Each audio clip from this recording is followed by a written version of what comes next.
The black Mercedes pulled up to the estate gates at exactly midnight.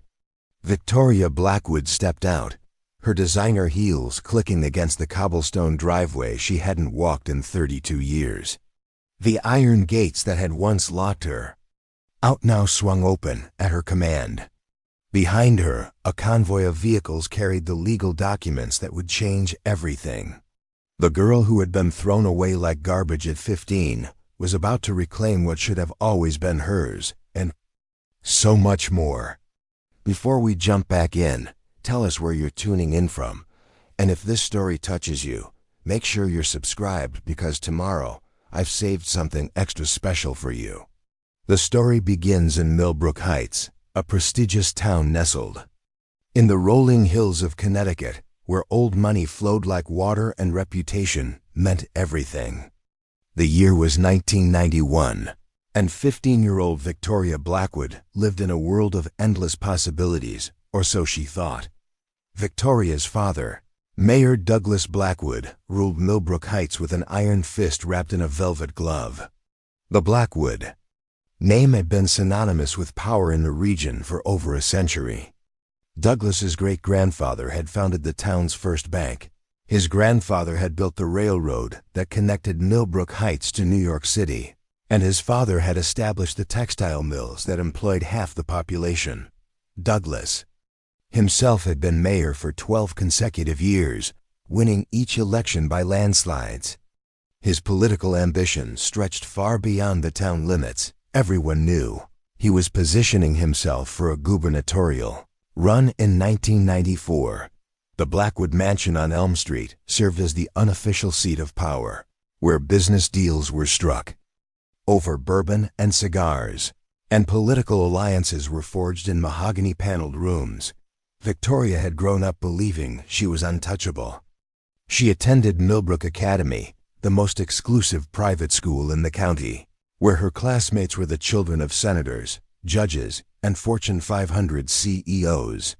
Her mother, Eleanor Blackwood, had been the reigning queen of high society until her death from cancer when Victoria was 12.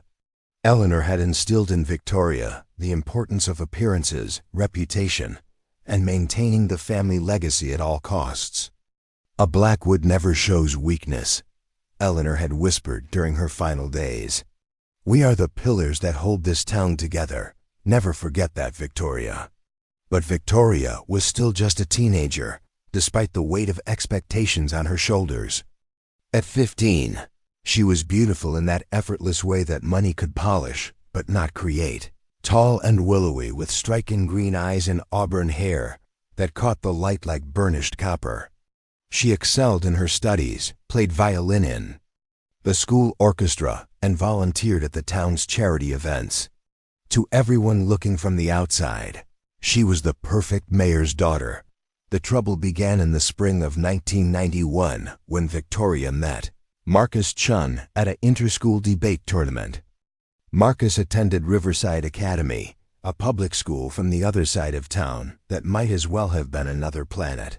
His family had immigrated from Taiwan 5 years earlier, and his father worked as a mechanic while his mother cleaned houses, including, ironically, some of the homes in Millbrook Heights' most exclusive neighborhood. Marcus was everything Victoria wasn't supposed to want. He was brilliant, with a sharp wit that could cut through pretension like a blade, but he came from the wrong side of the tracks. He had calloused hands from working weekends at his father's garage, and his clothes came from discount stores rather than boutiques. But when he smiled at Victoria during that first debate, something inside her shifted. Their secret relationship bloomed over stolen moments. They would meet at the old covered bridge that connected the two sides of town, hidden among the weeping willows that drooped their branches into the rushing creek below. Marcus would bring books of poetry, and Victoria would share stories about the absurd social rituals of high society that made him laugh until his sides hurt. "You're not like them," Marcus would tell her as they sat on the bridge's weathered planks, their feet dangling over the water. "You see through all the nonsense." "Sometimes I feel like I'm suffocating," Victoria would confess. "Like I'm trapped in a glass box where everyone can see me, but I can't breathe." Marcus understood. His own world had its constraints, the expectations of immigrant parents who had sacrificed everything for their children's future, the pressure to prove himself worthy in a town that looked down on families like his. Together, they found freedom in their secret meetings, away from the judgment of both their worlds. The relationship deepened over the summer of 1991. They would sneak away to hidden spots around town, the abandoned mill on the outskirts where wildflowers grew through broken windows, the old cemetery where weathered headstones told stories of the town's forgotten residents, the hill overlooking the reservoir where they could see all of Millbrook Heights spread out below like a miniature village. Victoria began to see her hometown through Marcus's eyes. The manicured lawns and perfectly painted shutters that had always seemed normal now looked almost artificial. The charity galas and country club events felt like elaborate performances where everyone played their assigned roles. The casual dismissal of those people from the other side of town, people like Marcus's family, struck her as cruel in a way she had never noticed before. But teenage love, especially Forbidden's teenage love, has its own momentum. What began as stolen kisses and whispered confessions evolved into something deeper and more serious. By late August, Victoria and Marcus had crossed lines that couldn't be uncrossed. They made promises about running away together after graduation, about building a life where their love wouldn't be a scandal, about proving that connection mattered more than social standing. The first sign of trouble came in early September when Victoria missed her period. At 15, she had always been irregular, so she initially dismissed it. But when the second month passed with no sign, a cold dread began to settle in her stomach. She made excuses to avoid family dinners, claiming too much homework or feeling under the weather. She started wearing looser clothing and became expert at changing the subject when anyone asked about her health. By October, there was no denying the truth. Victoria Blackwood, the mayor's perfect daughter, was pregnant. The realization hit her like a physical blow. She spent hours staring at herself in her bedroom mirror, placing her hands on her still flat stomach and trying to comprehend how her entire world had shifted overnight. Everything she had taken for granted, her future at an Ivy League university, her father's political career, her place in Millbrook Heights society, suddenly hung in the balance. Victoria's first instinct was to tell Marcus. They met at their usual spot by the covered bridge on a gray October afternoon when the maple leaves were just beginning to turn. The creek below ran higher than usual from recent rains, creating a rushing soundtrack that seemed to mirror the chaos in Victoria's heart. "I'm pregnant," she said without preamble, the words tumbling out before she lost her nerve. Marcus's face went through a series of expressions: shock, fear, confusion, and finally, a determined set to his jaw that Victoria had seen during debates when he was preparing to make a difficult argument. "Okay," he said simply. "We'll figure this out. How?" Victoria felt tears she had been holding back for weeks finally spill over. "My father will kill me." "Not figuratively, I think he might actually kill me." Marcus took her hands in his. "We'll run away. I've been saving money from the garage. We can go to California, or maybe up to Canada. Somewhere they don't know the Blackwood name." For a moment, Victoria allowed herself to imagine it. A small apartment somewhere far away, working ordinary jobs, raising their child away from the suffocating expectations of Millbrook Heights. It sounded both terrifying and wonderful, but reality crashed back in. With what money? You said yourself you've only saved a few $100s. And what about school? What about your future? What about our future? Marcus countered. Our child's future? They argued in circles as the afternoon faded to evening. Marcus wanted to face their parents together, to ask for help despite knowing it would be difficult. Victoria knew her father well enough to understand that difficult was a massive understatement. Douglas Blackwood had built his political career on family values and moral superiority. A pregnant teenage daughter would destroy everything he had worked for. The conversation ended without resolution, but with a promise to meet again the next day to continue planning. Victoria walked home through the crisp autumn evening, her mind spinning with impossible scenarios. She climbed the grand staircase to her bedroom in the Blackwood mansion, past portraits of stern-faced ancestors who seemed to judge her with their painted eyes. That night, Victoria lay in her four-poster bed, staring at the ceiling and wrestling with possibilities that all seemed to lead to disaster. She could have an abortion, but even finding a doctor who would perform one seemed impossible in their small conservative town. She could run away with Marcus, but they were both still children themselves, despite how grown-up their love felt. She could tell her father and hope for mercy, but she had seen how he dealt with political opponents who threatened his carefully constructed image. The decision was ultimately taken out of her hands. Victoria's secret began to unravel on a Thursday in late October. She had been fighting morning sickness for weeks, making excuses about flu symptoms that seemed to linger. But on this particular morning, the nausea hit her like a freight train during breakfast. She barely made it to the powder room off the main hallway before losing what little she had managed to eat. Mrs. Patterson, the Blackwood family's housekeeper for over 20 years, found Victoria retching into the toilet. Mrs. Patterson had raised 4 children of her own and recognized the signs immediately. Her weathered face showed concern as she helped Victoria to her feet and pressed a cool washcloth to her forehead. "Miss Victoria," Mrs. Patterson said gently, "how long has this been going on?" Victoria tried to lie, but Mrs. Patterson's knowing eyes made deception impossible. The older woman had been more of a mother figure to Victoria than anyone since Eleanor's death. Mrs. Patterson had bandaged scraped knees, helped with homework, and kept Victoria's smaller secrets over the years. "Please don't tell him," Victoria whispered, tears flowing freely. "Please, Mrs. Patterson, I don't know what to do." Mrs. Patterson's expression softened with sympathy, but her voice remained firm. "Child, this isn't the kind of secret that can be kept. Your father needs to know. He'll destroy me. And Marcus, and probably his whole family." "Who's Marcus?" Mrs. Patterson asked, though her tone suggested she already suspected the answer wouldn't be someone Douglas Blackwood would approve of. Preparing and narrating this story took us a lot of time, so if you are enjoying it, subscribe to our channel. It means a lot to us. Now back to the story. Victoria told her everything.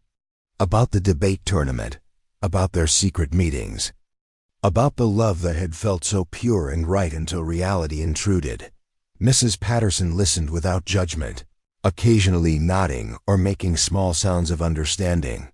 When Victoria finished her confession, Mrs. Patterson was quiet for a long moment. Finally she spoke. "Your father is going to find out eventually, Miss Victoria.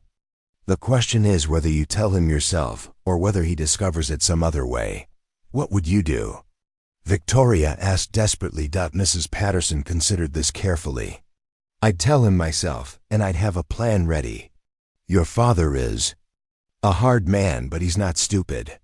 If you come to him with a thought-out solution, he might be more reasonable than if he finds out by accident." That afternoon, Victoria called Marcus and arranged to meet him at their bridge one last time. She explained about Mrs. Patterson's discovery and her advice about telling Douglas directly. "I'll come with you," Marcus said immediately. "No," Victoria's voice was firm. "That will only make it worse. If I can make him see this as damage control rather than a betrayal, maybe we have a chance." Marcus looked like he wanted to argue, but something in Victoria's tone stopped him. They held each other in the fading daylight, both sensing that their secret world was about to come crashing down around them. Victoria spent that evening planning what she would say to her father. She would be calm, mature, and present solutions rather than just problems. She would emphasize that while the situation was unfortunate, it wasn't the end of the world. Plenty of young women had children out of wedlock and went on to successful lives. She would suggest a quiet wedding, perhaps in the spring after the baby was born. Marcus was intelligent and hardworking, surely. Douglas could see past his humble background to recognize his potential. But Victoria's careful plans became irrelevant when she woke up the next morning to find her father standing in her bedroom doorway, his face a mask of cold fury. "Mrs. Patterson told me everything," Douglas said, his voice deadly quiet. "Get dressed. We're going to have a conversation." Victoria's blood turned to ice. She had wanted to control the revelation, to present her case on her own terms. Instead, she found herself summoned to her father's study. Like a defendant called before a judge, the study was Douglas's sanctuary. Lined floor to ceiling with leather-bound books and dominated by a massive mahogany desk that had belonged to his grandfather. Oil paintings of Blackwood ancestors gazed down from the walls, and the room smelled of pipe tobacco and old leather. Victoria had always felt small in this room, but on this morning, she felt microscopic. Douglas sat behind his desk, his hands folded precisely in front of him. He didn't invite Victoria to sit, leaving her standing before him like a supplicant. "Explain," he said simply. Victoria launched into the speech she had prepared, but the words came out wrong. Under her father's withering stare, her careful arguments sounded like the desperate excuses of a child caught in wrongdoing. She tried to explain about Marcus, about their love, about how this wasn't just some teenage mistake but something real and meaningful. Douglas listened in complete silence until Victoria's voice trailed off. "Marcus Chun," he said finally, as if the name tasted bitter in his mouth, "the mechanic's son." "Yes, but there is no but, Victoria." Douglas's voice remained terrifyingly calm. "You have humiliated this family. You have jeopardized everything I have built. You have thrown away your future for a few moments of pleasure with someone so far beneath your station that it defies comprehension." "It's not like that," Victoria protested. "We love each other. We want to get married, to raise our child together." Douglas laughed, but the sound held no humor. "Married? To a 17-year-old boy whose parents can barely keep food on their table? Do you have any idea what that would do to my political career? To our family's reputation?" "I thought you might understand," Victoria said desperately. "Mama always said that Blackwoods face their responsibilities." "Responsibility," Douglas repeated. "Yes, let's talk about responsibility. Your responsibility was to maintain the dignity of this family. Instead, you've created a scandal that could destroy everything we've worked for." Victoria felt her carefully constructed composure begin to crumble. "So what do you want me to do? Get an abortion?" "That option may have passed," Douglas said coldly. "How far along are you?" "About 3 months." Douglas was quiet for a long moment, his fingers drumming against the desk's surface. When he spoke again, his voice had shifted from fury to calculation. "Here's what's going to happen. You will pack a bag, one bag. You will leave Millbrook Heights tonight. You will not contact the Chun boy, your friends, or anyone else in this town. You will go to your Aunt Margaret in Portland, where you will remain until after the child is born." Victoria's legs felt weak. For how long? Permanently. The word hit Victoria like a physical blow. "What do you mean, permanently?" "I mean you are no longer my daughter. I mean the Blackwood name no longer protects you. I mean you have chosen your path, and now you must walk it alone." "You can't be serious." Victoria's voice rose to a near shriek. "You're throwing me away? Your own daughter?" "You threw yourself away when you spread your legs for that boy," Douglas said with brutal coldness. "I'm simply acknowledging the reality you created." Victoria felt the room spinning around her. This wasn't how the conversation was supposed to go. She had expected anger, disappointment, even punishment, but complete abandonment? Total exile from everything she had ever known. "What about the baby?" she managed to ask through her shock. "That's your problem now. Margaret has agreed to let you stay with her until you figure out your next move." After that, you're on your own. And Marcus? Douglas's smile was sharp as a blade. Mr. Chun and his family will be leaving Millbrook Heights as well, immediately. I've already had a conversation with his father about some city ordinances that their garage has been violating. They can fix the violations from somewhere else. The full scope of her father's revenge became clear to Victoria in that moment. Not only was she being cast out, but Marcus and his innocent family were being driven from town as well. Douglas Blackwood wasn't just punishing his daughter, he was erasing every trace of her transgression. "You can't do this," Victoria whispered. "I can do whatever I want in this town," Douglas replied. "I am the mayor. I have connections you can't imagine. And I will not let a teenage whore destroy everything I've built." The word hit Victoria like a slap. She had never heard her father use such language, especially not directed at her. In that moment, she realized that the man sitting behind the desk was a stranger. The father who had taught her to ride a bicycle, who had attended her school plays, who had tucked her into bed after her mother died. That man was gone, replaced by a cold political animal who saw her only as a threat to be eliminated. Victoria straightened her spine, drawing on reserves of dignity she didn't know she possessed. "Fine, but someday you'll regret this. Someday you'll realize that you threw away your daughter to protect your precious reputation." "I doubt that very much," Douglas said dismissively. "Mrs. Patterson has already packed your things. The car is waiting." As Victoria turned to leave the study, her father's voice stopped her at the door. "Victoria, if you ever try to return to Millbrook Heights, or if you ever try to contact anyone here, I will make sure you regret it. The Chun family is leaving tonight because I'm allowing them to leave. Cross me again, and I might not be so generous."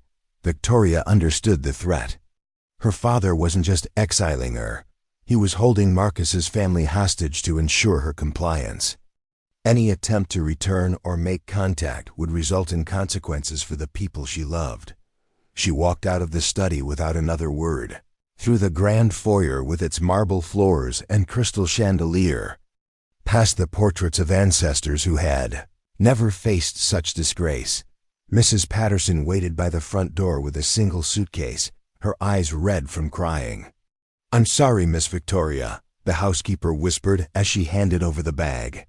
"I thought he might be more understanding." Victoria hugged the older woman tightly. "It's not your fault. Take care of yourself, Mrs. Patterson." The Blacktown car idled in the circular driveway, its engine running like a death knell. Victoria climbed into the back seat without looking back at the mansion that had been her home for 15 years. As the car pulled away, she pressed her face to the window and watched Millbrook Heights disappear into the darkness. She never saw Marcus again. By the time the car reached the highway, the Chun family was already packing their few possessions, preparing for their own exile. The garage would be closed by morning. Another casualty of Douglas Blackwood's wrath, Victoria spent the 3-hour drive to Portland staring out at the passing landscape and trying to comprehend how completely her life had changed in the span of a single conversation. 12 hours earlier, she had been the mayor's daughter, heir to a legacy that stretched back generations. Now she was nobody, a pregnant teenager with a single suitcase and nowhere to go but the mercy of an aunt she hadn't seen in 5 years. The baby growing inside her was the only thing she had left of the love that had started this whole catastrophe. As the car carried her toward an uncertain future, Victoria placed her hands on her still flat stomach and made a silent promise. Someday, she would make them all pay for this night. Someday, she would have power of her own. And when that day came, Douglas Blackwood would learn that throwing away a daughter was the biggest mistake he had ever made. The car continued through the night, carrying Victoria toward a future that would prove far different than anyone could have imagined. Aunt Margaret's house in Portland, Maine was everything the Blackwood mansion wasn't. Small, cluttered, and filled with the smell of cats and herbal tea. Margaret Holloway had been Eleanor's Younger sister, the one who had chosen art school over marriage, independence over social expectations. She lived in a narrow Victorian row house with peeling paint and overgrown gardens, making her living as a freelance graphic designer for local businesses. Victoria arrived at 3 in the morning to find Margaret waiting on the front porch in a bathrobe, smoking a cigarette despite the October chill. At 42, Margaret looked like a weathered version of Victoria's mother, the same green eyes and auburn hair, but with laugh lines around her eyes and paint stains under her fingernails. "So you're the family scandal," Margaret said without preamble, stubbing out her cigarette. "Come on in, we need to talk." The interior of Margaret's house was chaos organized by an artist's sensibility. Canvases leaned against walls, brushes soaked in mason jars, and books were stacked in precarious towers on every available surface. 3 cats, a tabby, a black tom, and a gray Persian, observed Victoria with the casual disdain that only cats could master. Margaret led Victoria to a small kitchen where a kettle was already heating on the stove. "Your father called me 6 hours ago. Woke me up with his family emergency bullshit. Told me you were pregnant and needed somewhere to stay until you came to your senses." Victoria slumped into a mismatched wooden chair. "I'm so sorry to impose on you like this. I know we hardly know each other." "Don't apologize for your father's sins," Margaret said sharply. "Douglas has always been a self-righteous prick. Even when we were kids, he acted like he was better than everyone else." She poured hot water over tea bags and 2 chipped mugs. "The question is, what do you want to do about your situation?" "I don't know," Victoria admitted. "Everything happened so fast. Yesterday I was still figuring out how to tell him. Now I'm here, and I don't even know what here means." Margaret studied her niece over the rim of her mug. "How old are you?" 15, 16, 15. Jesus Christ. "And the father?" 17. "His name is Marcus. Was Marcus." Victoria's voice caught. "Dad drove his family out of town too." Margaret's expression darkened. "Of course he did. Can't have any loose ends threatening his precious political career." She was quiet for a moment, then leaned forward. "Listen to me, Victoria. Your father may have thrown you away, but that doesn't mean your life is over. You're carrying a child. Not a death sentence. It feels like both sometimes. I understand. But you have choices. Not easy ones maybe, but choices nonetheless." Margaret counted on her fingers. "You can have the baby and raise it yourself. You can have the baby and give it up for adoption. Or you can terminate the pregnancy and start over with a clean slate." Victoria had considered all these options during the long drive from Connecticut, but hearing them laid out so matter-of-factly made them seem more real. "What would you do?" "That's not my decision to make. But I will tell you this, whatever you choose. I'll support you. You can stay here as long as you need to." Margaret's unconditional acceptance was so different from Douglas's cold rejection that Victoria began crying for the first time since leaving Millbrook Heights. Margaret simply handed her a box of tissues and waited for the storm to pass. Over the following days, Victoria began to understand the shape of her new reality. Margaret worked from home, so Victoria wasn't left alone with her fears. The routine was simple: breakfast together, Margaret at her easel while Victoria read or did correspondence courses, lunch with conversations about art and life, afternoons walking through Portland's old neighborhoods, evenings watching old movies on Margaret's ancient television. It was during one of these walks that Victoria made her decision. They were strolling through the Eastern Cemetery, one of Portland's oldest burial grounds, reading the weathered headstones that told stories of lives cut short by disease, war, and misfortune. "Look at this one," Victoria said, stopping before a granite marker. Sarah Elizabeth Morrison, 1872 to 1890. Beloved daughter and mother. She was only 18 when she died.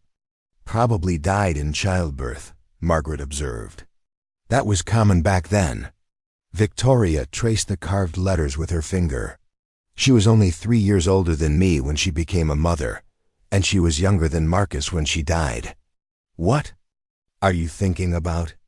I want to keep the baby, Victoria said quietly. I know it's going to be hard. I know I'm young and alone, and probably crazy. But this child is all I have left of Marcus, of the person I used to be before everything fell apart. I can't give that up too. Margaret nodded slowly. Then we better start planning. The months that followed were unlike anything Victoria had ever experienced. Margaret enrolled her in a program for pregnant teenagers that allowed her to complete her high school education through independent study. Victoria discovered she was more intellectually curious than she had realized without the social pressures of Millbrook Academy. She devoured books on history, economics, and political science. Knowledge is the only thing they can't take away from you, Margaret told her one snowy December afternoon as Victoria worked through a college-level economics textbook. Your father stripped you of your name, your home, your inheritance. But he can't touch what you know. Victoria's body changed as winter deepened into spring. Margaret took her shopping for maternity clothes at thrift stores, teaching her to find quality pieces at a fraction of their original cost. Pride is expensive, Margaret explained. Smart women learn to separate what matters from what doesn't. The baby was due in late May, and as the date approached, Victoria found herself consumed with questions about the future. She had saved some money from a part-time job Margaret had helped her find data entry work she could do from home, but it wasn't nearly enough to support a child independently. You could apply for assistance, Margaret suggested gently. There's no shame in accepting help when you need it. But Victoria balked at the idea of welfare. The Blackwood pride ran deeper than she had realized. I'll figure something out. There has to be another way. The solution came from an unexpected source, Dr. Patricia Walsh, the obstetrician who had been monitoring Victoria's pregnancy, mentioned during a routine appointment that she was looking for a reliable assistant for her practice. I need someone smart and organized, Dr. Walsh explained. Someone who can handle medical records, schedule appointments, and eventually learn some basic clinical procedures. The pay isn't much to start, but there's room for advancement. Victoria accepted immediately. Working in a medical office would give her steady income and valuable skills. More importantly, it would allow her to keep the baby with her rather than relying entirely on Margaret's generosity. The birth itself was both harder and easier than Victoria had expected. 22 hours of labor that began on a humid Tuesday in late May and stretched into the early hours of Wednesday morning. Margaret held her hand through the worst of it, coaching her through breathing exercises and reminding her that women had been doing this successfully for thousands of years. When the doctor finally placed the baby on Victoria's chest, the world suddenly made sense in a way it never had before. Her son Samuel Marcus Holloway, taking Margaret's surname since Victoria had legally changed her own name to distance herself from the Blackwood legacy, was perfect. 7 pounds, 3 ounces of possibility and promise. He looks like his father, Margaret observed. Noting the baby's thick black hair and the shape of his eyes, Victoria stroked her son's tiny cheek. Good. I want him to look like Marcus. I want him to carry something of his father with him. The early months of motherhood were a blur of sleepless nights, endless feedings, and the constant anxiety of new parenthood. Victoria worked part-time at Dr. Walsh's office, bringing Samuel with her when necessary. Dr. Walsh, who had raised 3 children of her own as a single mother, was understanding about the challenges Victoria faced. The first year is survival, Dr. Walsh told her during a particularly difficult week when Samuel had colic and Victoria was running on 2 hours of sleep per night. The second year is when you start to feel human again. By the 3rd year, you'll wonder how you ever lived without him. As Samuel grew from infant to toddler, Victoria began to plan for their future more strategically. She started taking business courses at the community college, studying at night after Samuel went to sleep. Margaret, who had become a devoted grandmother figure, encouraged Victoria's academic pursuits. The baby growing inside her was the only thing she had left of the love that had started this whole catastrophe. As the car carried her toward an uncertain future, Victoria placed her hands on her still flat stomach and made a silent promise. Someday, she would make them all pay for this night. Someday, she would have power of her own. And when that day came, Douglas Blackwood would learn that throwing away a daughter was the biggest mistake he had ever made. The car continued through the night, carrying Victoria toward a future that would prove far different than anyone could have imagined. Aunt Margaret's house in Portland, Maine, was everything the Blackwood mansion wasn't small, cluttered, and filled with the smell of cats and herbal tea. Margaret Holloway had been Eleanor's younger sister, the one who had chosen art school over marriage, independence over social expectations. She lived in a narrow Victorian row house with peeling paint and overgrown gardens, making her living as a freelance graphic designer for local businesses. Victoria arrived at 3 a.m. to find Margaret waiting on the front porch in a bathrobe, smoking a cigarette despite the October chill. At 42, Margaret looked like a weathered version of Victoria's mother, the same green eyes and auburn hair, but with laugh lines around her eyes and paint stains under her fingernails. "So you're the family scandal," Margaret said without preamble, stubbing out her cigarette. "Come on in. We need to talk." The interior of Margaret's house was chaos organized by an artist's sensibility. Canvases leaned against walls, brushes soaked in mason jars, and books were stacked in precarious towers on every available surface.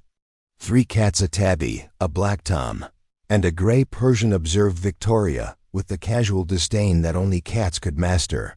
Margaret led Victoria to a small kitchen where a kettle was already heating on the stove. "Your father called me 6 hours ago. Woke me up with his family emergency bullshit.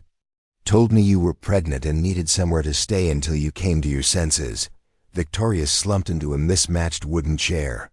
"I'm so sorry to impose on you like this. I know we hardly know each other." "Don't apologize for your father's sins," Margaret said sharply. "Douglas has always been a self-righteous prick. Even when we were kids, he acted like he was better than everyone else." She poured hot water over tea bags and 2 chipped mugs. "The question is, what do you want to do about your situation?" "I don't know," Victoria admitted. "Everything happened so fast. Yesterday I was still figuring out how to tell him. Now I'm here, and I don't even know what here means." Margaret studied her niece over the rim of her mug. "How old are you?" 15, 16, 15. "Jesus Christ. And the father?" 17. "His name is Marcus. Was Marcus." Victoria's voice caught. "Dad drove his family out of town too." Margaret's expression darkened. "Of course he did. Can't have any loose ends threatening his precious political career." She was quiet for a moment, then leaned forward. "Listen to me, Victoria. Your father may have thrown you away, but that doesn't mean your life is over. You're carrying a child. Not a death sentence. It feels like both sometimes. I understand. But you have choices. Not easy ones maybe, but choices nonetheless." Margaret counted on her fingers. "You can have the baby and raise it yourself. You can have the baby and give it up for adoption. Or you can terminate the pregnancy and start over with a clean slate." Victoria had considered all these options during the long drive from Connecticut, but hearing them laid out so matter-of-factly made them seem more real. "What would you do?" "That's not my decision to make. But I will tell you this, whatever you choose, I'll support you. You can stay here as long as you need to." Margaret's unconditional acceptance was so different from Douglas's cold rejection that Victoria began crying for the first time since leaving Millbrook Heights. Margaret simply handed her a box of tissues and waited for the storm to pass. Over the following days, Victoria began to understand the shape of her new reality. Margaret worked from home, so Victoria wasn't left alone with her fears. The routine was simple: breakfast together, Margaret at her easel while Victoria read or did correspondence courses, lunch with conversations about art and life, afternoons walking through Portland's old neighborhoods, evenings watching old movies on Margaret's ancient television. It was during one of these walks that Victoria made her decision. They were strolling through the Eastern Cemetery, one of Portland's oldest burial grounds, reading the weathered headstones that told stories of lives cut short by disease, war, and misfortune. "Look at this one," Victoria said, stopping before a granite marker. Sarah Elizabeth Morrison, 1872 to 1890, beloved daughter and mother. She was only 18 when she died. "Probably died in childbirth," Margaret observed. "That was common back then." Victoria traced the carved letters with her finger. "She was only 3 years older than me when she became a mother, and she was younger than Marcus when she died." "What are you thinking about?" "I want to keep the baby," Victoria said quietly. "I know it's going to be hard. I know I'm young and alone and probably crazy. But this child is all I have left of Marcus, of the person I used to be before everything fell apart. I can't give that up too." Margaret nodded slowly. "Then we better start planning." The months that followed were unlike anything Victoria had ever experienced. Margaret enrolled her in a program for pregnant teenagers that allowed her to complete her high school education through independent study. Victoria discovered she was more intellectually curious than she had realized without the social pressures of Millbrook Academy. She devoured books on history, economics, and political science. "Knowledge is the only thing they can't take away from you," Margaret told her one snowy December afternoon as Victoria worked through a college-level economics textbook. "Your father stripped you of your name, your home, your inheritance. But he can't touch what you know." Victoria's body changed as winter deepened into spring. Margaret took her shopping for maternity clothes at thrift stores, teaching her to find quality pieces at a fraction of their original cost. "Pride is expensive," Margaret explained. "Smart women learn to separate what matters from what doesn't." The baby was due in late May, and as the date approached, Victoria found herself consumed with questions about the future. She had saved some money from a part-time job. Margaret had helped her find data entry work she could do from home, but it wasn't nearly enough to support a child independently. "You could apply for assistance," Margaret suggested gently. "There's no shame in accepting help when you need it." But Victoria balked at the idea of welfare. The Blackwood pride ran deeper than she had realized. "I'll figure something out. There has to be another way." The solution came from an unexpected source. Dr. Patricia Walsh, the obstetrician who had been monitoring Victoria's pregnancy, mentioned during a routine appointment that she was looking for a reliable assistant for her practice. "I need someone smart and organized," Dr. Walsh explained. "Someone who can handle medical records, schedule appointments, and eventually learn some basic clinical procedures. The pay isn't much to start, but there's room for advancement." Victoria accepted immediately. Working in a medical office would give her steady income and valuable skills. More importantly, it would allow her to keep the baby with her, rather than relying entirely on Margaret's generosity. The birth itself was both harder and easier than Victoria had expected. 22 hours of labor that began on a humid Tuesday in late May and stretched into the early hours of Wednesday morning. Margaret held her hand through the worst of it, coaching her through breathing exercises and reminding her that women had been doing this successfully for thousands of years. When the doctor finally placed the baby on Victoria's chest, the world suddenly made sense in a way it never had before. Her son Samuel Marcus Holloway, taking Margaret's surname since Victoria had legally changed her own name to distance herself from the Blackwood legacy, was perfect. 7 pounds, 3 ounces of possibility and promise. "He looks like his father," Margaret observed. Noting the baby's thick black hair and the shape of his eyes, Victoria stroked her son's tiny cheek. "Good. I want him to look like Marcus. I want him to carry something of his father with him." The early months of motherhood were a blur of sleepless nights, endless feedings, and the constant anxiety of new parenthood. Victoria worked part-time at Dr. Walsh's office, bringing Samuel with her when necessary. Dr. Walsh, who had raised 3 children of her own as a single mother, was understanding about the challenges Victoria faced. "The first year is survival," Dr. Walsh told her during a particularly difficult week when Samuel had colic and Victoria was running on 2 hours of sleep per night. "The second year is when you start to feel human again. By the 3rd year you'll wonder how you ever lived without him." As Samuel grew from infant to toddler, Victoria began to plan for their future more strategically. She started taking business courses at the community college, studying at night after Samuel went to sleep. Margaret, who had become a devoted grandmother figure, encouraged Victoria's academic pursuits. Someday, Victoria would tell Samuel the full story of his origins. She would explain why they lived in Maine instead of Connecticut, why he had never met his grandfather, why his father's name was never spoken in certain circles. But not yet.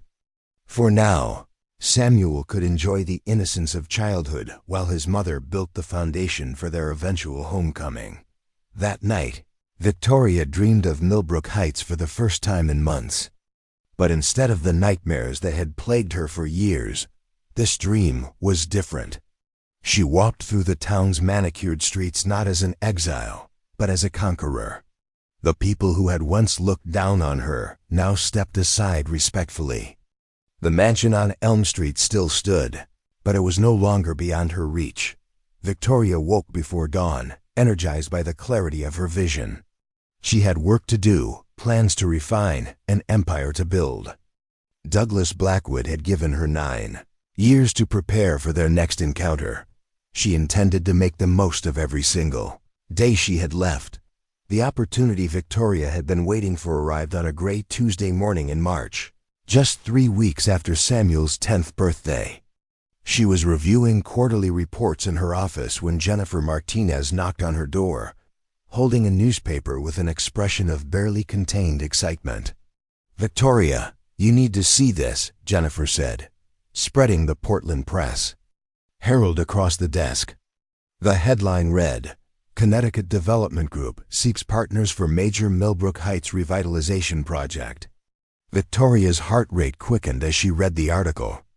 A consortium of developers had announced plans for a massive mixed-use development in Millbrook Heights luxury condos, shopping centers, office buildings, and recreational facilities spread across 500 acres of currently undeveloped land on the town's outskirts. The project was valued at $2.8 billion and would require multiple investment partners. More interesting was the smaller headline. Beneath, "Project faces local opposition from environmental groups and town council." "This is it," Victoria murmured, reading through the details twice to make sure she understood the implications. "This is what?" Jennifer asked. Victoria looked up at her assistant, realizing she had spoken aloud. Jennifer had been with the company for 6 years and had earned Victoria's trust, but there were still aspects of her employer's past that remained unspoken. "An opportunity," Victoria said carefully. "A very big opportunity." Over the following days, Victoria researched every detail of the Millbrook Heights development project. She learned that the consortium, headed by a firm called Atlantic Coastal Development, had been working on the proposal for 3 years.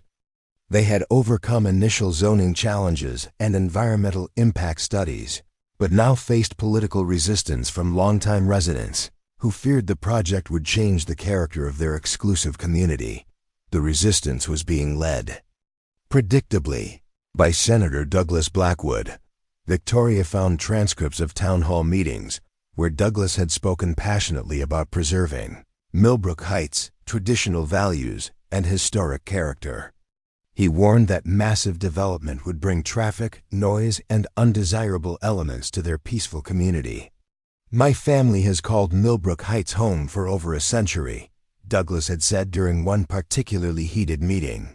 "We have a responsibility to future generations to protect what makes this place special." Victoria smiled grimly as she read his words. Douglas was still the same man who valued appearances over substance, still willing to sacrifice anything that threatened his carefully constructed image. But now his conservatism might actually work in her favor. She spent the next 2 weeks making discreet inquiries about Atlantic coastal development. What she discovered was encouraging.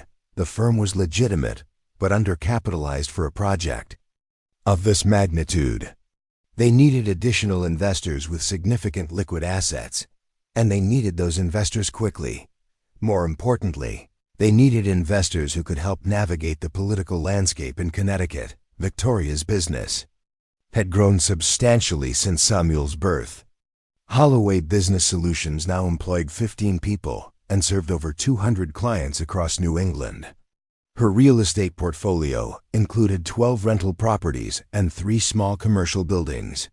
Her personal net worth had reached $3.20 million, not enough to dominate a billion-dollar development, but certainly enough to become a significant player. She placed a call to Robert Chun, an investment banker in Boston who had helped her structure some of her larger real estate purchases. Robert was no relation to Marcus's family, but the shared surname always gave Victoria a small sense of connection to her lost love. "I need to know about leveraging commercial real estate assets for a major investment opportunity," Victoria told him during their phone conversation. "Potentially 8 figures." Robert was quiet for a moment. "That's a significant step up from your usual projects, Victoria. What kind of opportunity are we talking about?" "Connecticut commercial development, mixed use, high-end market. The fundamentals look solid, but there are some political complications that might actually work in my favor." "Political complications usually scare investors away." "Not if you know how to navigate them," Victoria said. "Can you put together some financing scenarios for me? I want to know exactly how much capital I could deploy if the right opportunity presented itself." Robert's analysis revealed that Victoria could potentially access up to $15 million in investment capital by leveraging her existing assets and bringing in strategic partners. It wasn't enough to buy control of the Millbrook Heights project, but it was enough to become a significant minority partner. More importantly, it was enough to demand a seat at the decision-making table. Victoria's next step was to arrange a meeting with Atlantic Coastal Development. She flew to New York on a Thursday morning, leaving Samuel with Margaret and telling him she had an important business meeting that might change their lives. "Will we have to move?" Samuel asked, looking worried. "Maybe," Victoria admitted. "How would you feel about that?" Samuel considered this seriously. At 10, he was already showing signs of the analytical mind that had served his mother so well. "Would I still go to the same school? Probably not. We might move to a different state." "Would Aunt Margaret come with us?" Victoria smiled. Samuel's first concern was always about the people he loved. "Aunt Margaret has her own life here, but we could visit all the time, and she could come stay with us." "Then I guess it would be okay," Samuel decided. "As long as we're together." The meeting with Atlantic Coastal Development took place in a glass tower overlooking Central Park. Victoria arrived dressed in her most expensive suit, charcoal gray ensemble that projected authority and success carrying, a leather briefcase that contained detailed financial projections, and a comprehensive analysis of the Millbrook Heights political situation.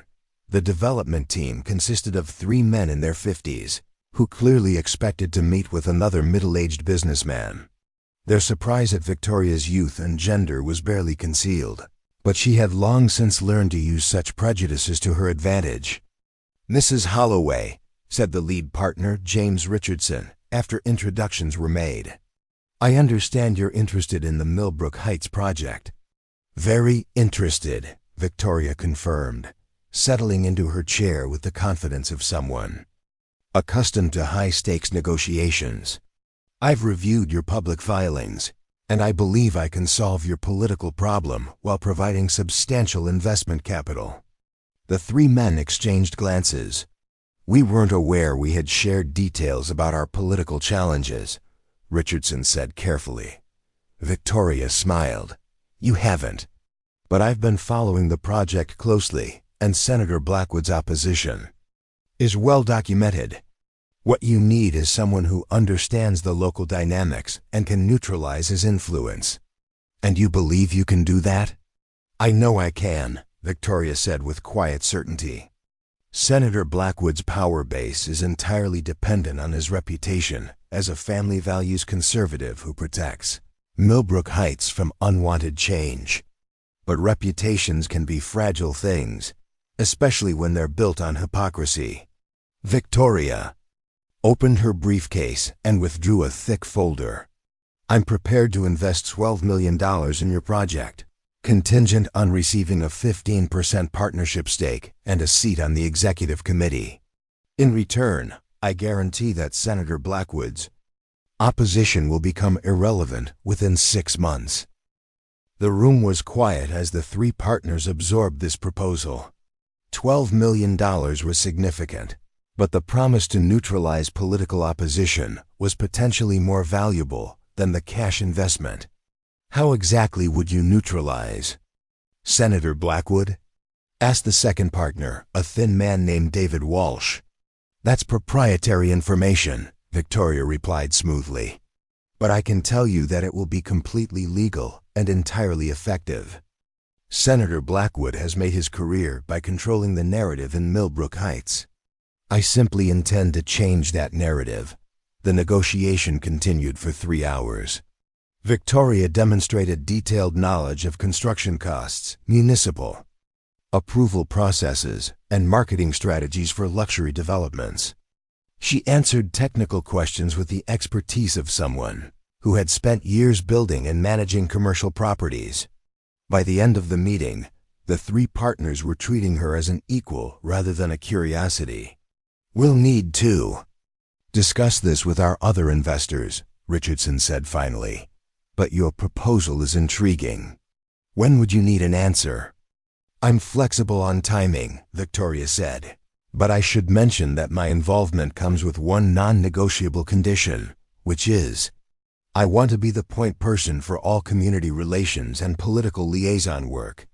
Any meetings with local officials, any public presentations, any negotiations with opposition groups. I handle those personally. The partners looked puzzled.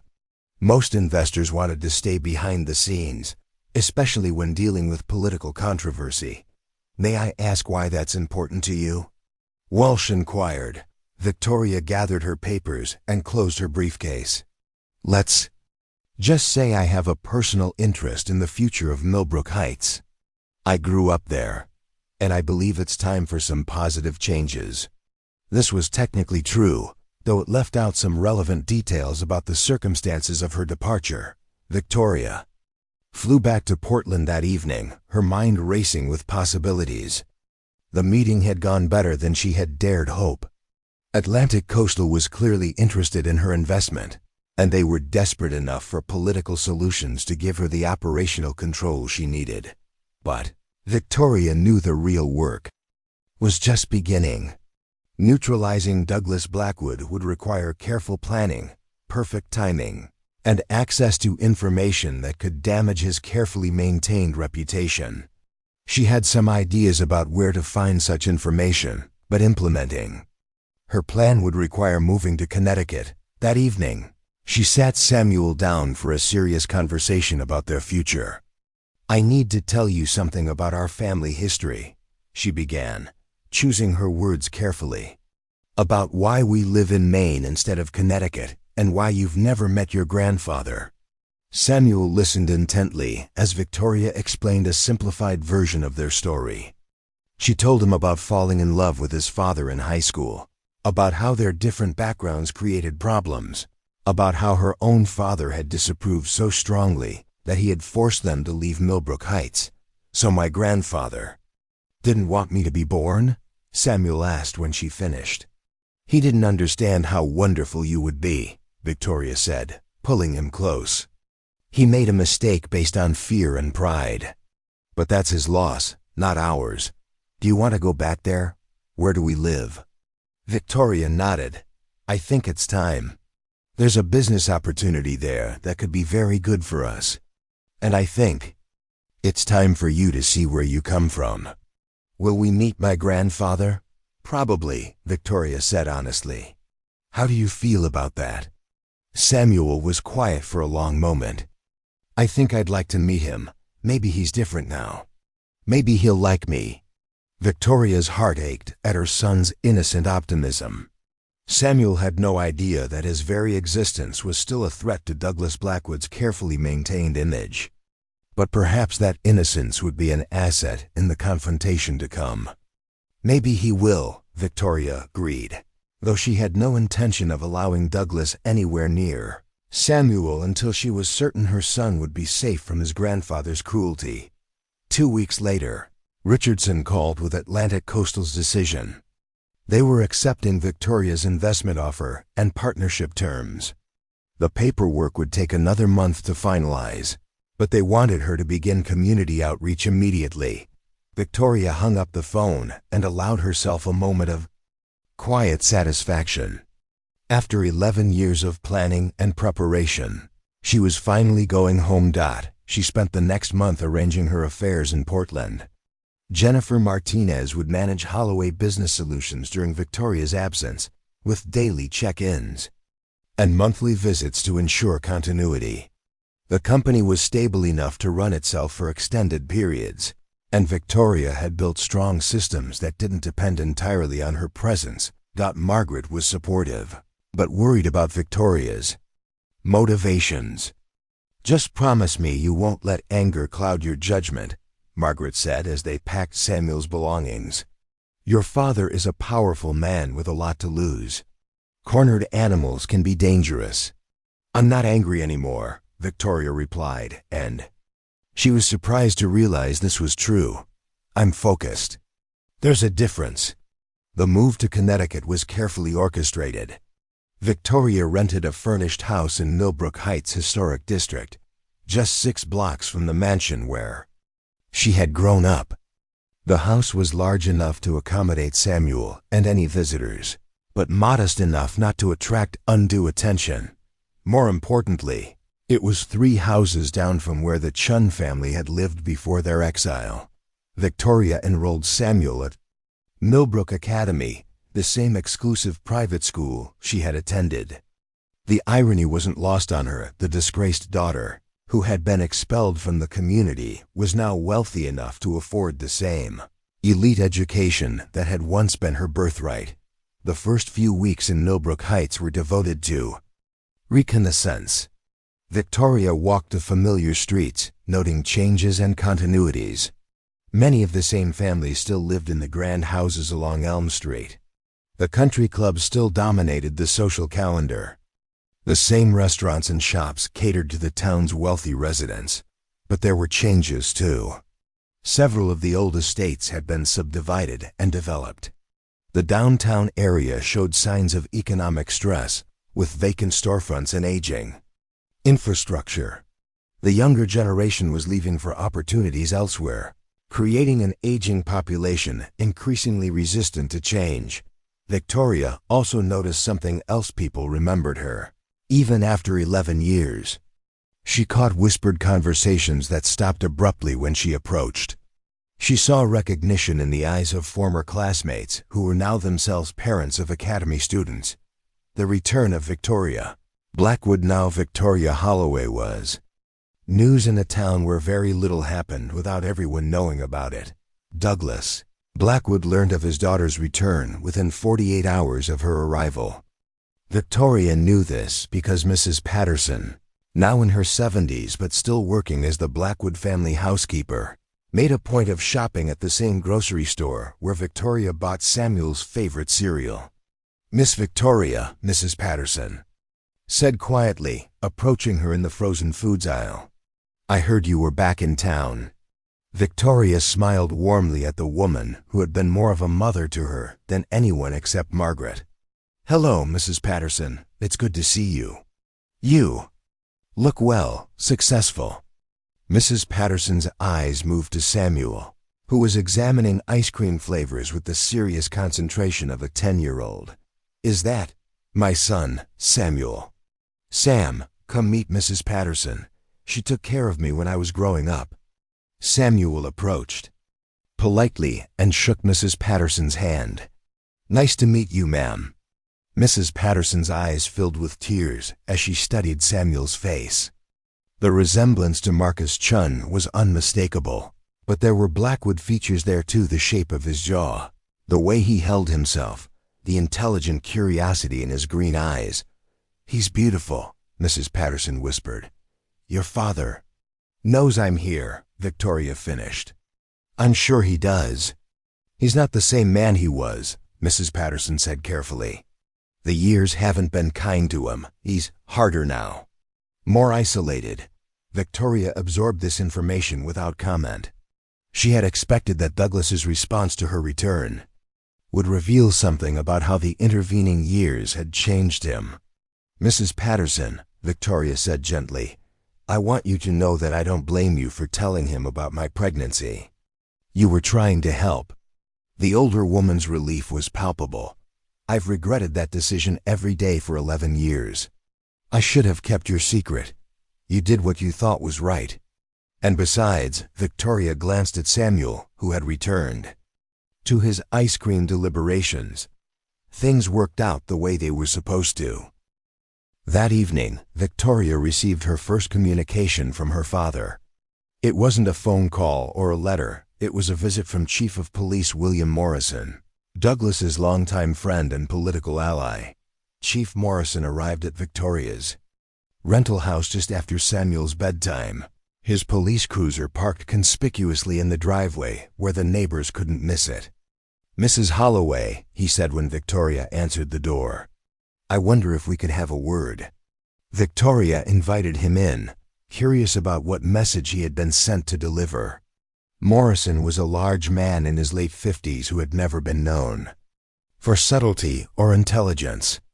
Douglas clearly intended this visit as intimidation rather than negotiation. "I understand you've moved back to town," Morrison began, settling his bulk into Victoria's living room chair. "That's correct. Is there a problem with that?" "Well, that depends," Morrison said with a humorless smile. "Some folks are wondering what your intentions might be. Whether you're planning to stir up old troubles, if you know what I mean." Victoria returned his smile with interest. "I'm not sure I do know what you mean, Chief Morrison. I'm a successful businesswoman who's chosen to relocate to Millbrook Heights. Are you suggesting there's something illegal about that?" Morrison shifted uncomfortably. "Of course not. But this is a peaceful community.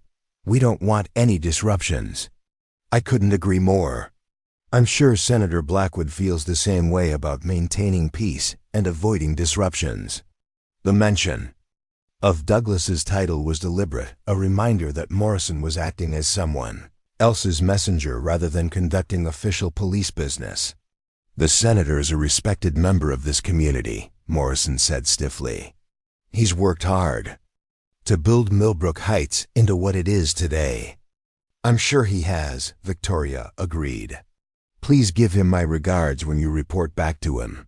And tell him I look forward to our eventual reunion. I'm sure we'll have a lot to catch up on." Morrison left shortly after, clearly frustrated that his intimidation attempt had failed. Victoria watched his cruiser pull away and smiled. Douglas was already making mistakes, allowing his fear to dictate his actions rather than thinking strategically. The message was clear. Douglas knew she was back. He was afraid of what she might do, and he was willing to use official resources to try to control her. All of this was useful information for the campaign she was about to begin. Victoria poured herself a glass of wine and sat in her new living room, looking out at the streets where she had once played as a child. Samuel was asleep upstairs. safely unaware of the adult complexity swirling around his return to his mother's hometown. Tomorrow, Victoria would begin the next phase of her plan. She would attend her first town council meeting as a concerned citizen and potential investor. She would start building relationships with local business owners and community leaders. She would begin the careful process of changing the narrative that had defined Millbrook Heights for the past 11 years. But tonight, she simply savored the satisfaction of being home on her own terms, with the power to determine what happened next. Douglas Blackwood had taught her that exile was a form of death, a complete severing from everything that mattered. But Victoria had learned something her father never expected. Sometimes the dead come back to life, and sometimes they return stronger than ever. Victoria's first public appearance as a Millbrook Heights resident in 11 years came at the monthly town council meeting in late September. The meeting was held in the same community center where she had once performed in school plays, and the familiar wood paneling and folding chairs brought back memories of a simpler time. She arrived 15 minutes early, dressed in a navy business suit that projected professionalism without ostentation. Several longtime residents recognized her immediately, and she watched whispered conversations ripple through the assembled crowd of about 30 people. Town Council Chairman Harold Fitzgerald called the meeting to order promptly at 7 o'clock. Fitzgerald had been Douglas's ally for decades, a retired insurance executive who shared the senator's conservative views on development and change. "Before we begin tonight's agenda," Fitzgerald announced, "I'd like to acknowledge some new faces. In our audience, Mrs. Victoria Holloway has recently moved to Millbrook Heights with her son, and we welcome them to our community." Polite applause followed, though Victoria noticed several people who didn't join in. Douglas wasn't present. He rarely attended local meetings anymore, preferring to wield his influence through surrogates like Fitzgerald. The evening's main agenda item was the Atlantic Coastal Development Proposal. Fitzgerald presented the project with barely concealed disapproval, emphasizing potential traffic problems, environmental concerns, and threats to the town's character. "This development would fundamentally alter the nature of our community," Fitzgerald said, reading from prepared remarks that Victoria suspected had been written by Douglas. "We must ask ourselves whether short-term economic benefits are worth sacrificing the values that have made Millbrook Heights special for generations." When Fitzgerald opened the floor for public comment, Victoria was the first to stand. "Harold, Mr. Chairman, thank you for the opportunity to speak. I'm Victoria Holloway, and I represent Holloway Business Solutions. I've been asked by Atlantic Coastal Development to serve as their community liaison for this project." A murmur went through the crowd. This was the first time Victoria's role had been publicly announced, and several council members looked surprised.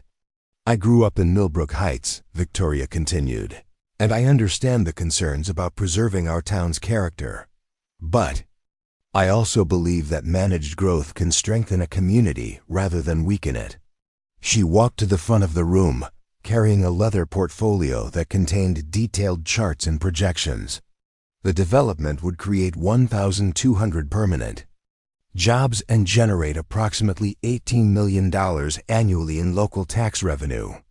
More importantly, it would attract young families and professionals who could revitalize our downtown area and support local businesses. Victoria opened her portfolio and displayed a professionally prepared chart showing Millbrook Heights' demographic trends. "Our median age has increased by 12 years over the past decade. Our school enrollment has dropped by 30%. Main Street has a 25% vacancy rate. Without new residents and economic activity, we're slowly dying." Council member Patricia Hughes, a real estate agent who had been neutral on the development issue, leaned forward with interest. "Mrs. Holloway, what specific measures would Atlantic Coastal take to address traffic and environmental concerns?" Victoria was ready for this question. She spent 10 minutes outlining detailed plans for traffic management, green building standards, and environmental preservation. Her presentation was thorough, professional, and clearly demonstrated extensive research and planning. When she finished, the room was quiet. Even Fitzgerald looked grudgingly impressed by her command of the details. "Are there any other questions for Mrs. Holloway?" Fitzgerald asked. An elderly man in the back row stood up. Victoria recognized him as Gerald Whitman, who had owned the hardware store on Main Street for over 40 years. "Mrs. Holloway," Whitman said, "you mentioned growing up here. Some of us remember when you left town rather suddenly. Are you sure you understand current community values?" The question hung in the air like a challenge. Victoria had expected someone to bring up her past, but she hadn't anticipated it happening so directly in her first public appearance. "Mr. Whitman, you're absolutely right that I left Millbrook Heights under difficult circumstances," Victoria replied calmly. "I was 15 years old and pregnant, and my family felt that was incompatible with their expectations. But those circumstances taught me something valuable about the difference between reputation and character." She paused, looking around the room to make eye contact with as many people as possible. "I spent the last 11 years building a successful business, raising my son, and contributing to my community in Maine. I learned that real family values aren't about maintaining appearances, they're about supporting people through difficult times and helping them reach their potential. I hope Millbrook Heights has evolved enough to embrace those kinds of values." The silence that followed was pregnant with tension. Victoria had just publicly challenged the narrative that Douglas had carefully constructed around her exile, and everyone in the room understood the implications. Fitzgerald cleared his throat awkwardly. "Well, I think we should move on to other business."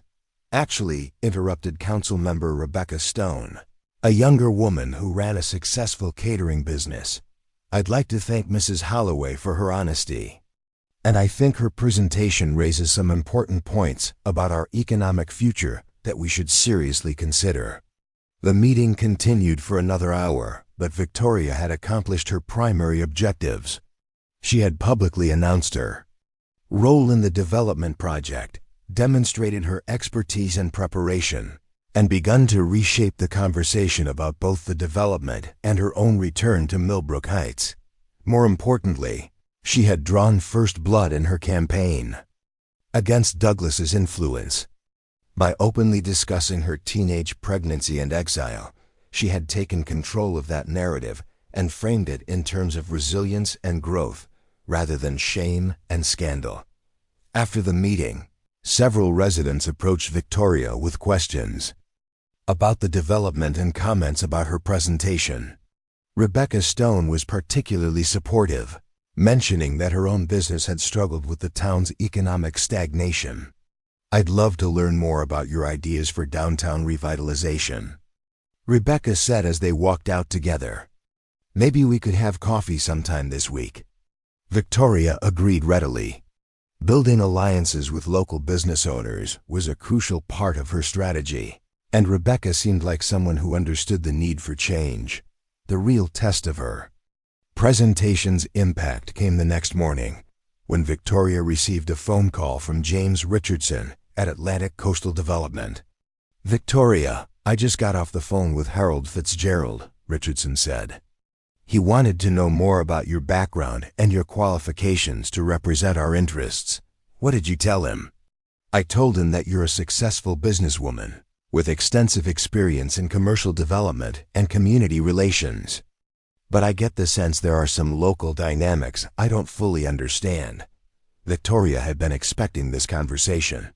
"There are some complicated family relationships that might affect how certain people respond to my involvement in the project, but I can handle those complications." "Family relationships?" "My father is Senator Douglas Blackwood, the person leading the opposition to your development. He and I had a falling out years ago, and we haven't spoken since." Richardson was quiet for a moment. "Jesus, Victoria. This is your father we're trying to defeat?" "That's one way to look at it. Another way is that this gives me unique insight into his tactics and motivations. I know exactly how he thinks and exactly what he's afraid of. Are you sure you can remain objective about this? Victoria smiled, though Richardson couldn't see it. Mr. Richardson, I've spent 11 years preparing for this moment. I'm the most objective person you're going to find. After hanging up, Victoria reflected on how much she had revealed and how much she was still keeping hidden. Richardson and his partners knew about her family connection to Douglas, but they didn't know the full story of her exile or the depth of her motivation for revenge. That was probably for the best. Business partners preferred rational motivations to personal vendettas, even when the end results were the same. Victoria's next move was to arrange a meeting with the editorial board of the Millbrook Heights Gazette, the weekly newspaper that had covered local politics for over 50 years. The Gazette's editor, Thomas Wright, had been a family friend during Victoria's childhood, and she was curious about where his loyalties lay now. The newspaper office occupied a small building on Main Street, between a struggling bookstore and a vacant shop that had once sold handmade crafts. Wright met Victoria in a cluttered office filled with back issues, coffee cups, and the distinctive smell of aging newsprint. "Victoria Blackwood," Wright said as she entered. "I heard you were back in town, but I had to see it to believe it." "It's Victoria Holloway now," she corrected gently. "I've been married." This was technically true, though she had never actually married. Taking Margaret's surname had been a legal name change rather than a wedding, but Victoria saw no reason to clarify that detail. "Of course, please sit down. Can I get you some coffee?" They spent the first few minutes catching up on general topics: Victoria's business success, Samuel's adjustment to Millbrook Academy, Wright's health problems, and his concerns about the newspaper's future in an increasingly digital world. Finally, Wright got to the point. "I assume you're here to talk about the Atlantic Coastal Project." "Among other things," Victoria confirmed. "I'm serving as their community liaison, and I wanted to make sure you have accurate information about the development plans." "I've been covering local politics for 30 years, Wright said carefully. "I know there are usually multiple sides to every story." Victoria spent the next hour providing Wright with detailed information about the project's economic benefits, environmental safeguards, and community impact studies. Wright asked intelligent questions and took careful notes, displaying the professional skepticism of an experienced journalist. When they finished discussing the development, Wright leaned back in his chair and studied Victoria thoughtfully. "Can I ask you something off the record?" Victoria nodded. "What's this really about?" "I mean, you're obviously successful in Maine. You could invest in development projects anywhere. Why come back here, where there's bound to be controversy because of your family situation?" Victoria had prepared for this question, but Wright's direct approach still caught her slightly off guard. "Tom, do you remember what this town was like when I was growing up? The opportunities, the sense of possibility, the feeling that this was a place where people could build something meaningful?" Wright nodded slowly. "I want that feeling back," Victoria continued. "Not just for me, but for my son and for all the families who could benefit from new opportunities. This development isn't just about making money, it's about giving Millbrook Heights a future worth having." This was true, as far as it went. Victoria did want the town to prosper and grow, but she was still keeping her deeper motivations private. Wright seemed satisfied with her answer. "I'll run a feature story about the development next week. I'll make sure to include your perspective alongside the opposition viewpoints. That's all I can ask for," Victoria said. "Fair coverage based on facts rather than speculation."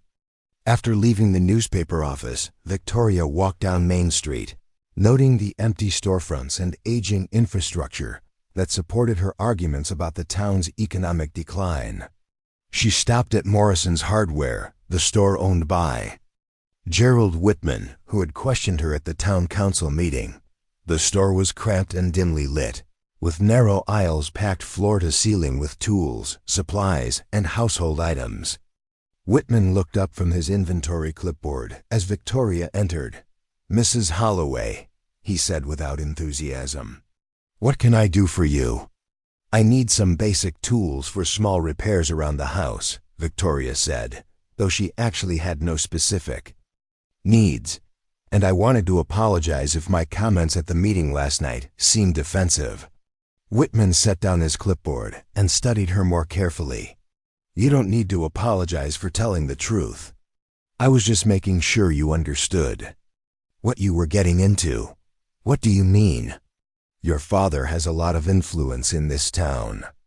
People who cross him tend to find life more difficult than it needs to be." Victoria selected a hammer from a nearby display, testing its weight and balance. "Mr. Whitman, I spent 11 years learning that life is difficult regardless of weather. You cross powerful people. The question is whether you're going to let that difficulty stop you from doing what's right." Whitman's expression softened slightly. "You know, I always wondered what happened to you. One day you were here, the next day you weren't. Your father never talked about it, and nobody else seemed to know anything. He made sure of that," Victoria said simply. "And now you're back, working on a project he opposes. That takes either courage or stupidity." Victoria smiled. "Probably a little of both."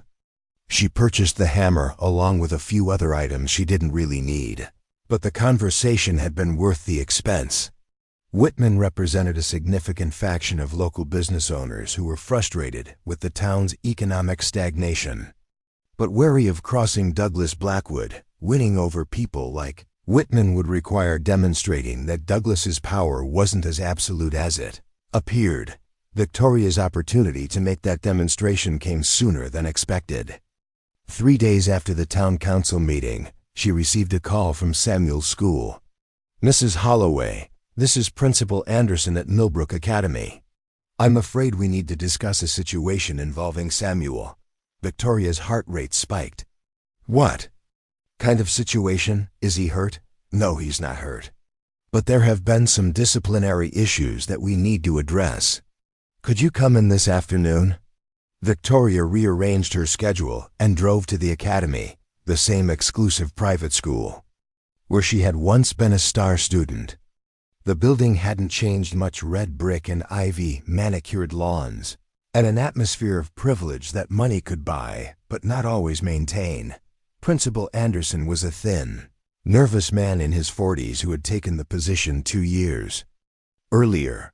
He looked uncomfortable as Victoria entered his office. Double quotes, "Mrs. Holloway, thank you for coming. Please, have a seat." Samuel was sitting in a chair beside Anderson's desk, looking defiant rather than apologetic. Victoria recognized that expression. It was the same one she had worn during her final confrontation with Douglas 11 years earlier. "What happened?" Victoria asked, looking between Anderson and her son. "There was an altercation during lunch," Anderson explained. "Samuel got into a fight with another student." "He started it," Samuel said immediately. "Bobby Morrison was saying things about you, Mom. Really mean things." Victoria's stomach dropped. Bobby Morrison's son of Police Chief William Morrison, the man who had delivered Douglas's intimidation message 3 days earlier. "What kinds of things?" Victoria asked carefully. Samuel looked embarrassed. "He said you were a bad word. He said his dad told him you were trouble and that we didn't belong here." Anderson cleared his throat uncomfortably. The specific language isn't appropriate to repeat, but it was certainly inappropriate for school grounds. Victoria felt anger building in her chest, but she forced herself to remain calm. And what was Samuel's response? "He punched Bobby Morrison in the nose," Anderson said. "Quite effectively, I'm told." Despite the seriousness of the situation, Victoria felt a flash of pride. Samuel had inherited more than just Marcus's intelligence. He had also inherited a willingness to fight for what was right. "I see. And what consequences are you planning to impose?" Anderson shifted uncomfortably. "Well, that's what we need to discuss. Fighting is normally a 3-day suspension offense. But given the complicated circumstances, The school board feels that a longer suspension might be appropriate. Victoria's eyes narrowed. The school board? For a schoolyard fight between 10-year-olds? This particular situation involves families with significant standing in the community. The board wants to make sure we handle it appropriately. Victoria understood immediately. Douglas had used his influence to ensure that Samuel would be severely punished for defending his mother's honor. The message was clear across the Blackwood. Family, and even your children, would suffer consequences. Principal Anderson, Victoria said quietly, are you telling me that my son is being punished more severely because of who his grandfather is? Not exactly. But we do need to consider the broader impact on school-community relations. Victoria stood up slowly, her decision crystallizing. No, you don't. What you need to consider is whether you want to explain to the state education department why you're applying different disciplinary standards based on family politics. Anderson looked panicked. Mrs. Holloway, I don't think threats are helpful here. That wasn't a threat, Victoria said calmly. It was a statement of fact. If you suspend my son for longer than the standard 3 days for fighting, I will file complaints with every relevant authority and make this a matter of public record. I will also retain an attorney to explore whether this constitutes discrimination based on family status. She paused to let this sink in. On the other hand, if you apply your standard disciplinary policy fairly and equally, this matter can be resolved quietly and professionally. Anderson looked like a man caught between two fires. Victoria could see him calculating the political costs of defying either the Blackwood family or a determined mother with legal resources. I'll need to consult with the school board, he said finally. Of course, Victoria agreed. But I should mention that Samuel will be attending classes tomorrow. If he's not welcome here under standard disciplinary procedures, I'll be enrolling him in the public school and explaining the transfer to anyone who asks. Victoria left the academy with Samuel in tow, furious at Douglas's willingness to target a 10-year-old boy, but also pleased with how the confrontation had unfolded. She had demonstrated that she wouldn't be intimidated, and she had forced Anderson to choose between fairness and political pressure. More importantly, she had shown Samuel that standing up for principles sometimes required courage, even when the consequences were uncertain. Am I in trouble? Samuel asked as they drove home. Not with me, Victoria said. You shouldn't have hit Bobby, but I understand why you did. Sometimes people say things that make you so angry you can't think straight. His dad is a policeman. Doesn't that make it worse? Victoria pulled into their driveway and turned to face her son. Sam, I need you to understand something. We're going to face more situations like this. There are people in this town who don't want us here, and they might try to make life difficult for us because of what happened when I was born. Victoria nodded, partly, but also because we represent change, and some people are afraid of change. The question is whether we're going to let them scare us away, or whether we're going to show them that we belong here. Samuel considered this seriously. I think we should stay. I like my new school, and I want to meet my grandfather. Victoria's heart ached at her son's innocent desire to connect with Douglas. Samuel had no idea that his grandfather had spent 11 years pretending he didn't exist. We'll stay, Victoria promised, and we'll make sure people treat us with respect. That evening, Principal Anderson called to inform Victoria that Samuel would receive the standard 3-day suspension for fighting. The school board had decided to apply their normal disciplinary policy without exceptions. Victoria thanked him politely and hung up with satisfaction. Round 1 had gone to her, but she knew the real battle was just beginning. Douglas had shown his hand by trying to use Samuel as a weapon in their conflict. That meant the gloves were off. Victoria spent the evening on her laptop, researching Douglas's financial records, campaign contributions, and business dealings. Her father had made a career of presenting himself as morally superior to his opponents. It was time to find out whether that image could survive closer scrutiny. The war for Millbrook Heights was about to escalate, and Victoria intended to win it completely. Victoria's research into Douglas's financial affairs began to bear fruit. 2 weeks after Samuel's suspension ended, working late into the night while Samuel slept, she had been systematically examining public records, campaign finance reports, and property transactions dating back 15 years. What she discovered was a pattern of questionable dealings that painted a very different picture of Senator Douglas Blackwood than his public image suggested. The most promising lead involved a series of real estate transactions from 2018 to 2020. Douglas had purchased 3 properties in Millbrook Heights through a shell company called Heritage Holdings, LLC, then sold them 18 months later at substantial profits to developers who had received favorable zoning variances. The timing was suspicious. Douglas had used his political influence to expedite the zoning changes, creating artificial value that primarily benefited him personally. While not technically illegal, it represented exactly the kind of self-dealing that could destroy a political career built on moral superiority. Victoria cross-referenced the Heritage Holdings transactions with Douglas's campaign finance reports and discovered another interesting pattern. Several of the developers who had purchased his properties had also made significant contributions to his political campaigns, both before and after the transactions.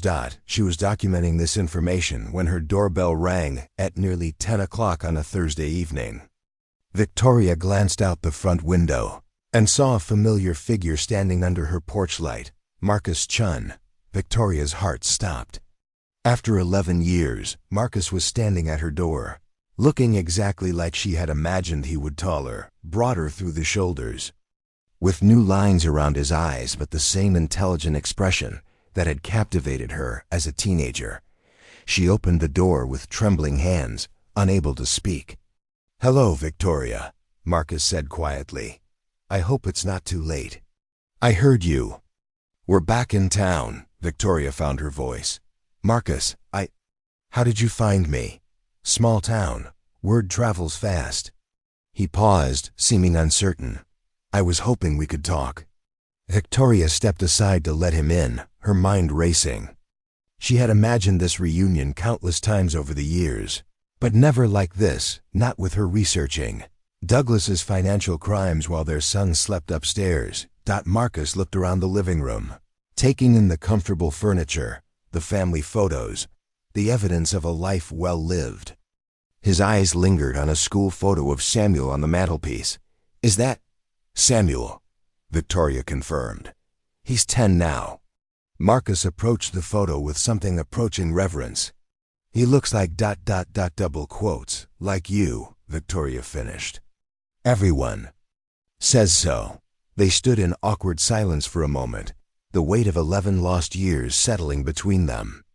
Finally Marcus spoke. "Victoria, I need to tell you something. I tried to find you. After my family left Millbrook Heights, I tried for years to track you down. But it was like you had disappeared completely." Victoria's heart ached. "My father made sure of that. I legally changed my name, and my aunt helped me start over in Maine." "Maine," Marcus repeated. "We went to California. My dad found work in Los Angeles, and I finished high school there. Then college at UCLA, engineering degree." "You became an engineer," Victoria said with a smile. "I always knew you would." Marcus nodded, but his expression remained serious. "Victoria, there's something else. Something I found out recently that you need to know about your father." Victoria tensed. "What do you mean?" "The reason my family left so quickly wasn't just about the garage violations. Your father threatened my parents. He told my dad that if we didn't leave town immediately, he would make sure I was arrested for statutory rape." The words hit Victoria like a physical blow. "What?"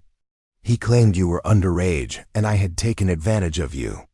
Even though I was only 17 myself, He said he could make charges stick and ruin my entire future. My parents were terrified. They didn't know how to fight someone with that much power. Victoria sank into a chair, the full scope of her father's manipulation becoming clear. Douglas hadn't just exiled her. He had threatened the boy she loved with prison to ensure their permanent separation. "I'm so sorry," she whispered. "I had no idea." Marcus sat across from her, leaning forward intently. "That's not your fault. But Victoria, there's more. I hired a private investigator last year to try to find you. He discovered that your father had people watching my family for almost 2 years after we left California. Watching you. Why? To make sure we never tried to contact you." The investigator found surveillance reports, phone records, even employment checks whenever my dad changed jobs. Your father spent a lot of money making sure we stayed disappeared. Victoria felt sick. The level of Douglas's paranoia and control was beyond anything she had imagined. "Marcus, why are you telling me this now?" "Because I'm back," Marcus said simply. "I moved to Hartford 6 months ago to take a job with the State Transportation Department. When I heard you had returned to Millbrook Heights, I knew I had to see you. Are you married?" Victoria asked, dreading the answer. "No, you?" Victoria shook her head. "There's never been anyone else, not really." They looked at each other across the living room, and Victoria felt the same connection that had drawn them together as teenagers. But now they were adults with complicated histories and a child who connected them forever. "I want to meet him," Marcus said, glancing again at Samuel's photo. "Our son." "He doesn't know about you," Victoria admitted. "I mean, he knows his father was someone I loved in high school, but he doesn't know your name or what happened." "What does he know about your father?" "Very little. Just that we had a disagreement and haven't spoken since. He's curious about meeting his grandfather, which breaks my heart because he has no idea what Douglas is really like." Marcus was quiet for a moment. "Victoria, what are you really doing here?" "I heard about the development project, but I can't believe you came back." "Just for business." Victoria looked at Marcus, the man who had loved her completely, who had been driven away by her father's threats, who had spent years trying to find her. She made a decision to trust him with the truth.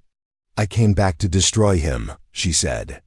Simply, Douglas Blackwood ruined our lives because we threatened his political image. He kept us apart for 11 years through intimidation and surveillance. He made sure our son grew up without his father. Now I have the power to return the favor." Marcus absorbed this information without judgment. "How?" Victoria led him to her computer, where her research files were still open. She showed him the real estate transactions, the campaign finance irregularities, the pattern of self-dealing that violated both legal ethics and public trust. "This is just the beginning," Victoria explained. "I'm documenting 15 years of questionable behavior. By the time I'm finished, Douglas Blackwood's reputation won't survive the scrutiny." "And the development project?" "That's my Trojan horse. I'm using it to build a power base in the community while positioning myself as Douglas's primary opponent. When I release this information, I'll have the credibility and platform to make sure everyone pays attention."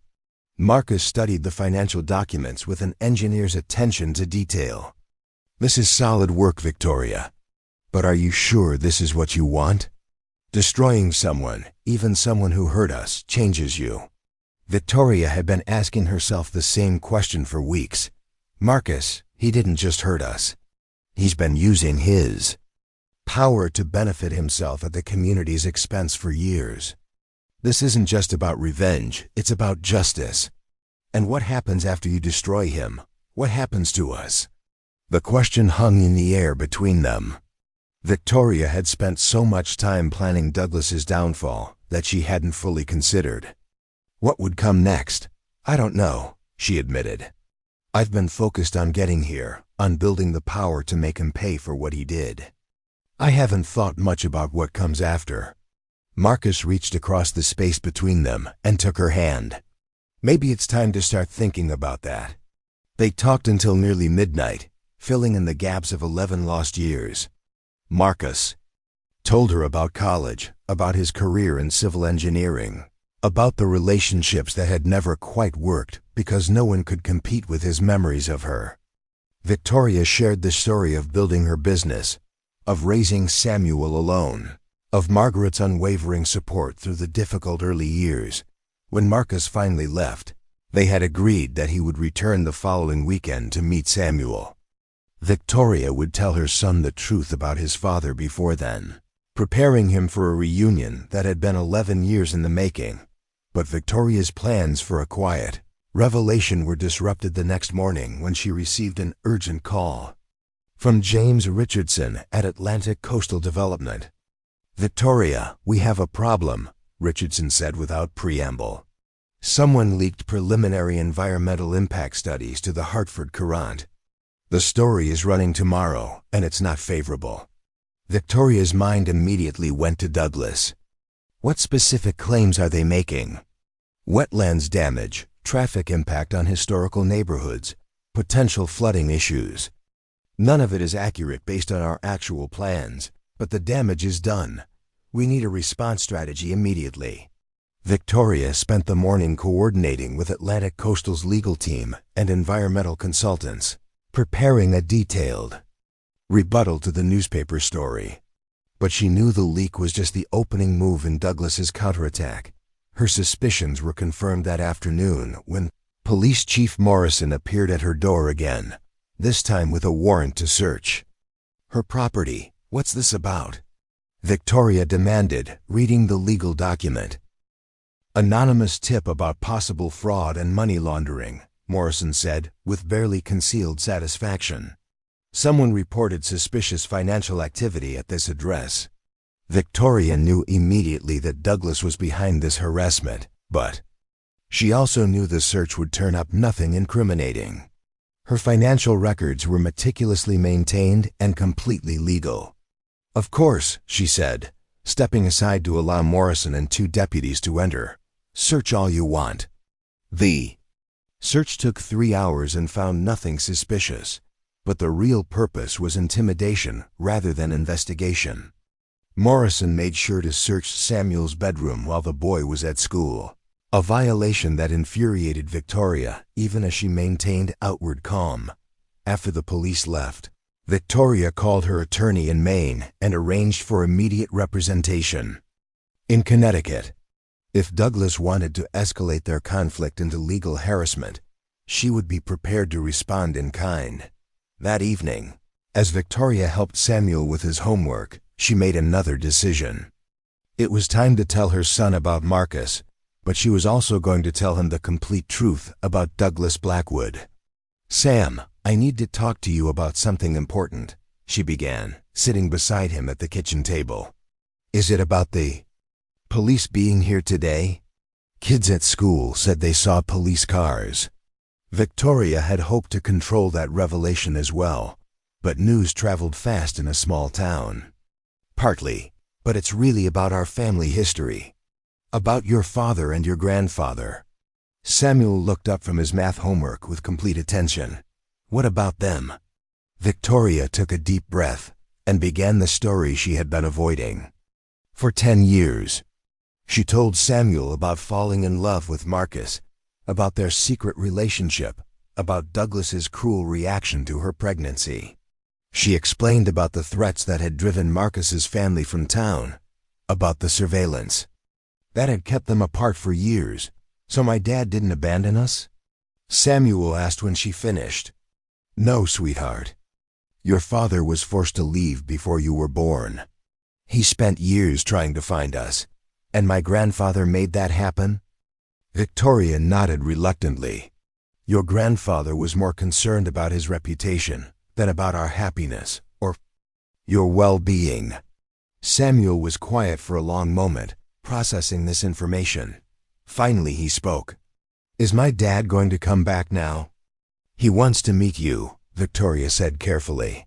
"How would you feel about that?" "I'd like that," Samuel said immediately. "But what about my grandfather?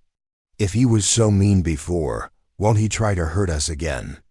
Victoria looked at her son's earnest face and made another decision. Samuel was old enough to understand the truth, and he deserved to know what they were facing. That's exactly what he's trying to do, she said. The police search today, the problems at your school, the newspaper articles about my business project. Your grandfather's behind all of it. He's trying to force us to leave town again. Are we going to let him?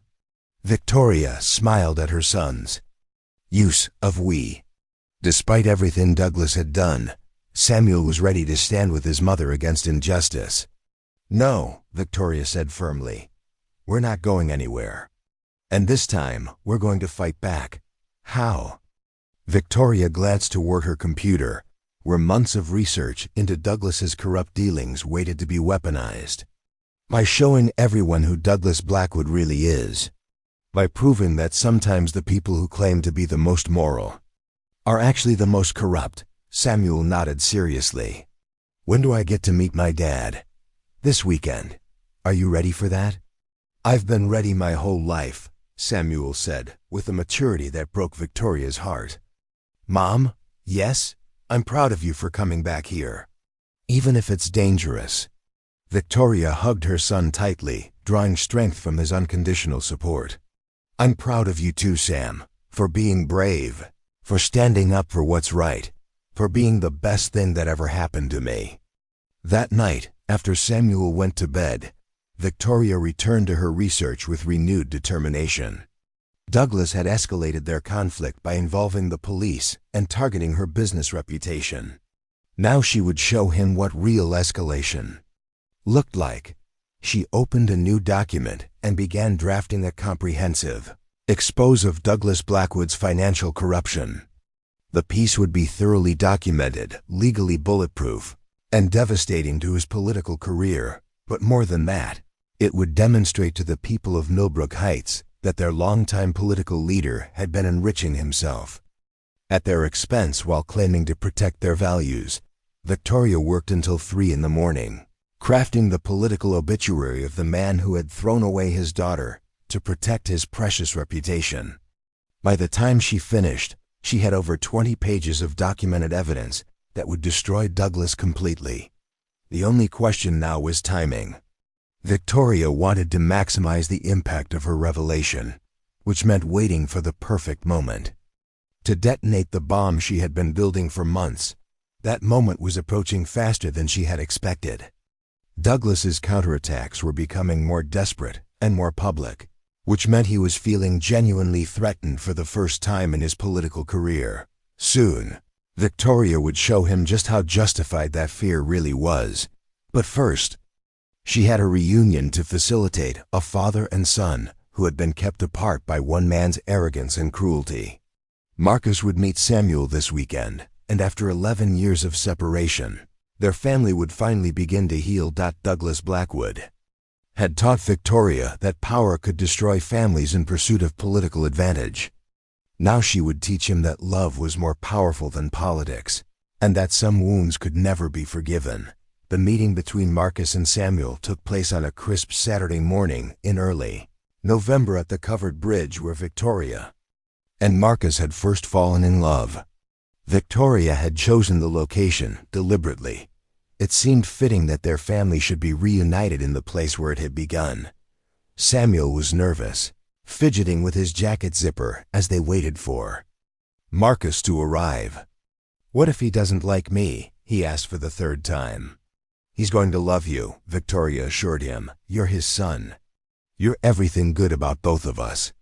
When Marcus's Honda pulled up to the small parking area near the bridge, Victoria's heart rate spiked. This moment had seemed impossible just weeks earlier, but now it was happening. Marcus approached slowly, his eyes fixed on Samuel. The resemblance was unmistakable, the same thick black hair, the same intelligent dark eyes, the same way of tilting his head when thinking carefully about something. Samuel, Marcus said quietly, stopping a few feet away. I'm your father. Samuel looked up at this man who shared his features and nodded seriously. I know. Mom told me about you.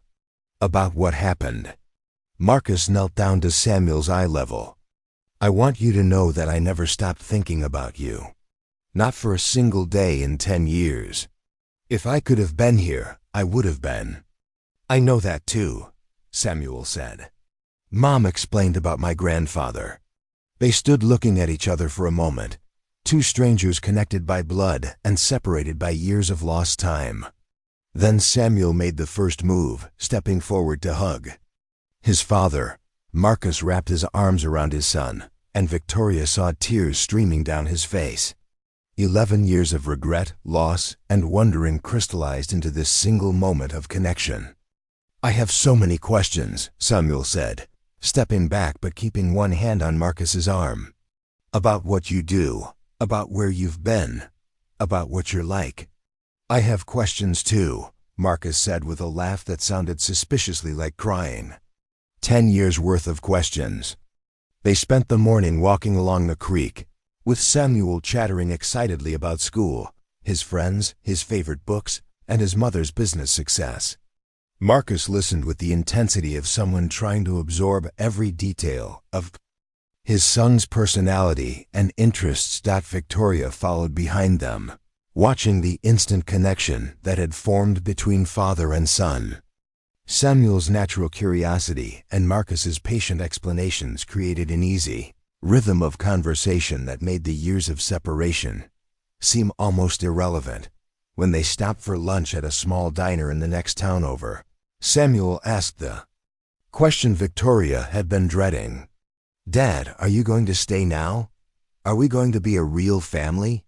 Marcus glanced at Victoria before answering. "That's complicated, Sam. Your mom and I need to figure out a lot of things that have been broken for a long time. Because of my grandfather? Partly. But also because we're different people now than we were when we were teenagers. We need to get to know each other again." Samuel absorbed this with his characteristic seriousness. "But you want to try, right? To be a family?" Marcus reached across the table and took Samuel's hand. "More than anything in the world." That afternoon, as they drove back to Millbrook Heights, Victoria felt a sense of completion she hadn't experienced since her exile began. Her son finally knew his father, and Marcus was back in their lives where he belonged. But the moment of peace was shattered when they pulled into Victoria's driveway to find a crowd gathered on her front lawn. Thomas Wright from the Millbrook Heights Gazette was there with a photographer, along with several neighbors and what appeared to be reporters from larger newspapers. As Victoria's car stopped, the crowd surged toward them. "Mrs. Holloway," Wright called out, "can you comment on the allegations in today's Hartford Courant?" Victoria's blood turned cold. She had been so focused on Marcus and Samuel's reunion that she had forgotten to check the morning news. "What? Allegations?" Wright held up a newspaper with a headline that made Victoria's heart sink. "Millbrook Heights developer linked to financial irregularities in Maine." Someone had leaked information about Victoria's business dealings, but the story was twisted to suggest impropriety where none existed. Her perfectly legal real estate investments were characterized as suspicious. Her business loans were described as potentially fraudulent, and her rapid financial success was portrayed as unlikely without illegal assistance. The timing was clearly calculated to undermine her credibility, just as the Atlantic Coastal Development Project was gaining momentum. "No comment," Victoria said firmly, shepherding Samuel and Marcus toward the house through the crowd of reporters. Once inside, Victoria quickly scanned the newspaper article while Marcus helped Samuel with his homework in another room. The story was devastating in its implications while being careful to avoid any direct accusations that could lead to libel charges. More troubling was the source of the information. Someone with access to detailed financial records had provided specific data about Victoria's business transactions. The leak had come from inside her own organization or from law enforcement agencies that had investigated her during the recent search. Victoria's phone rang almost immediately. It was James Richardson from Atlantic Coastal Development. "Victoria, we need to talk," Richardson said without preamble. The board is meeting in emergency session tomorrow morning to discuss your continued involvement in the project, based on false allegations in a single newspaper article, based on concerns about negative publicity that could jeopardize our entire investment. This project is worth almost $3 billion, Victoria. We can't afford to have it associated with financial scandal, even if the allegations are baseless. Victoria felt the ground shifting beneath her feet. Douglas had played his trump card perfectly, using her own success against her while simultaneously destroying her credibility as a development partner. "Give me 24 hours, Victoria said. "I can provide documentation that proves every allegation in that article is false." 24 hours, Richardson agreed reluctantly. "But Victoria, the board is spooked. Even if you can prove your innocence, they may decide you're too much of a liability." After hanging up, Victoria sat in her kitchen and contemplated the possibility of total defeat. Douglas had successfully separated her from her primary source of power in the community while destroying her reputation through carefully crafted innuendo. But as Victoria stared at the damaging newspaper article, she realized that Douglas had also made a critical mistake. By attacking her publicly and aggressively, he had revealed his desperation and his willingness to use any tactics to destroy her. More importantly, he had given her the perfect opportunity to release her own devastating revelations about his corrupt dealings. Victoria spent that evening preparing her counterattack. She compiled her research into a comprehensive document that detailed 15 years of Douglas Blackwood's financial corruption, complete with supporting documentation and legal analysis. The expose was devastating. It showed how Douglas had used insider information to profit from real estate transactions, how he had directed state contracts to companies that had made campaign contributions, and how he had violated conflict of interest rules dozens of times while claiming to represent the public interest. Most damaging was evidence that Douglas had used state resources to conduct surveillance on private citizens, including Marcus's family, for personal rather than official reasons. Victoria packaged the information professionally, with executive summaries, detailed appendices, and clear explanations of the legal and ethical violations involved. Then she prepared to release it strategically for maximum impact. Her first call was to Thomas Wright at the Millbrook Heights Gazette. "Tom, I have a story for you that's going to make today's Hartford Courant article look like a footnote. Can you meet me tonight?" Wright agreed immediately, sensing the significance of Victoria's tone. They met at a 24-hour diner outside of town, where Victoria handed Wright a thick folder containing her research. "This documents 15 years of corruption by Senator Douglas Blackwood," Victoria said without preamble. "Financial self-dealing, campaign finance violations, abuse of state resources, and obstruction of justice." Wright opened the folder and began reading, his eyes widening as he absorbed the scope of the evidence. "Jesus Christ, Victoria, this is Pulitzer Prize material. Where did you get all this?" "Public records mostly. Financial disclosure forms, property records, campaign finance reports. It just required someone with the motivation to connect the dots." Wright looked up from the documents. "Why are you giving this to me? Why not the Hartford Courant or the New York Times?" "Because you're local. Because you know this community and understand what this information means. And because I want Senator Blackwood to understand that the daughter he threw away has become more powerful than he ever imagined." Wright spent 2 hours reviewing the evidence while Victoria waited patiently. When he finished, his expression was grim. "This is solid, Victoria. Absolutely solid. When do you want me to run it?" "Tomorrow's edition. I want it on the front page. When Douglas wakes up Monday morning." "That's not much time to fact-check and verify. Tom, you've known Douglas Blackwood for 30 years.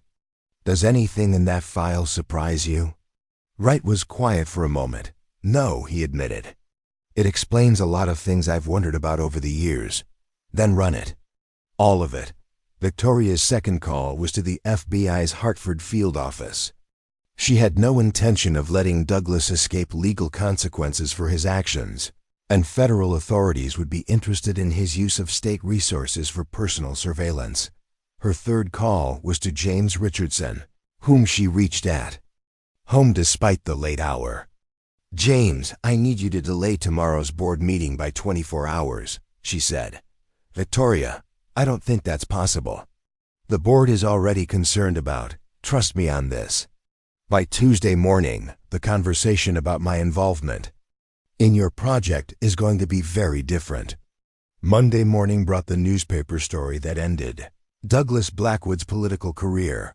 The Millbrook Heights Gazette ran rights expose across the entire front page, with additional pages inside, detailing the evidence of corruption. By noon, the story had been picked up by the Hartford Courant, the New York Times, and every major news outlet in Connecticut. Victoria watched the coverage unfold from her office, fielding calls from reporters while monitoring Douglas's response. Through news broadcasts and social media, Douglas's initial statement was predictably defensive, claiming the allegations were politically motivated attacks from disgruntled individuals with personal agendas. But as the evidence mounted and additional reporters began investigating the claims independently, his position became untenable. By Tuesday afternoon, the Connecticut State Attorney General had announced a formal investigation into Douglas's financial dealings. The FBI confirmed they were reviewing potential federal violations related to his surveillance activities. Most satisfying for Victoria was watching Douglas's political allies abandon him with the speed of rats fleeing a sinking ship. Politicians who had benefited from his support for decades suddenly discovered scheduling conflicts that prevented them from commenting on the allegations. The Atlantic Coastal Development Board meeting, when it finally occurred on Wednesday, was a formality. With Douglas's opposition neutralized and his credibility destroyed, there were no remaining obstacles to the project's approval. "You've cleared the field completely," Richardson told Victoria after the meeting. "The town council will approve our zoning requests next week, and we can break ground by spring." But Victoria's victory was more complete than just the development project. Douglas's political career was over, his reputation was in ruins, and his financial assets were frozen pending multiple investigations. The man who had cast out his pregnant daughter to protect his image had lost everything he had valued more than family. Victoria's moment of final triumph came on a cold December afternoon when she received a call from Mrs. Patterson. "Miss Victoria," the elderly housekeeper said, her voice shaking with emotion. "Your father wants to see you. He's asking if you'll come to the house." Victoria was quiet for a moment, savoring the irony. Douglas Blackwood, who had banished her from his presence 11 years earlier, was now requesting an audience. "Tell him I'll be there in an hour," Victoria said. She drove to the mansion on Elm Street, with Marcus and Samuel beside her.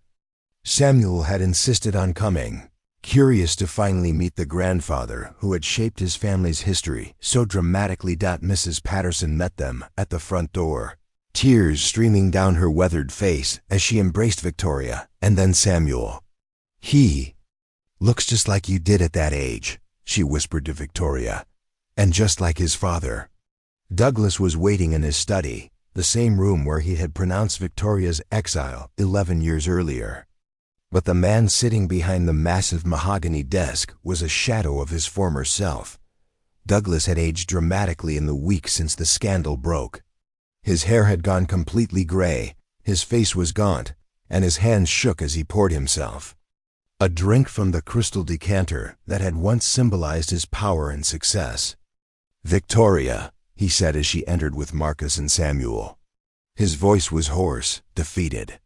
"Senator," Victoria replied formally, choosing not to use the title father that he had forfeited long ago.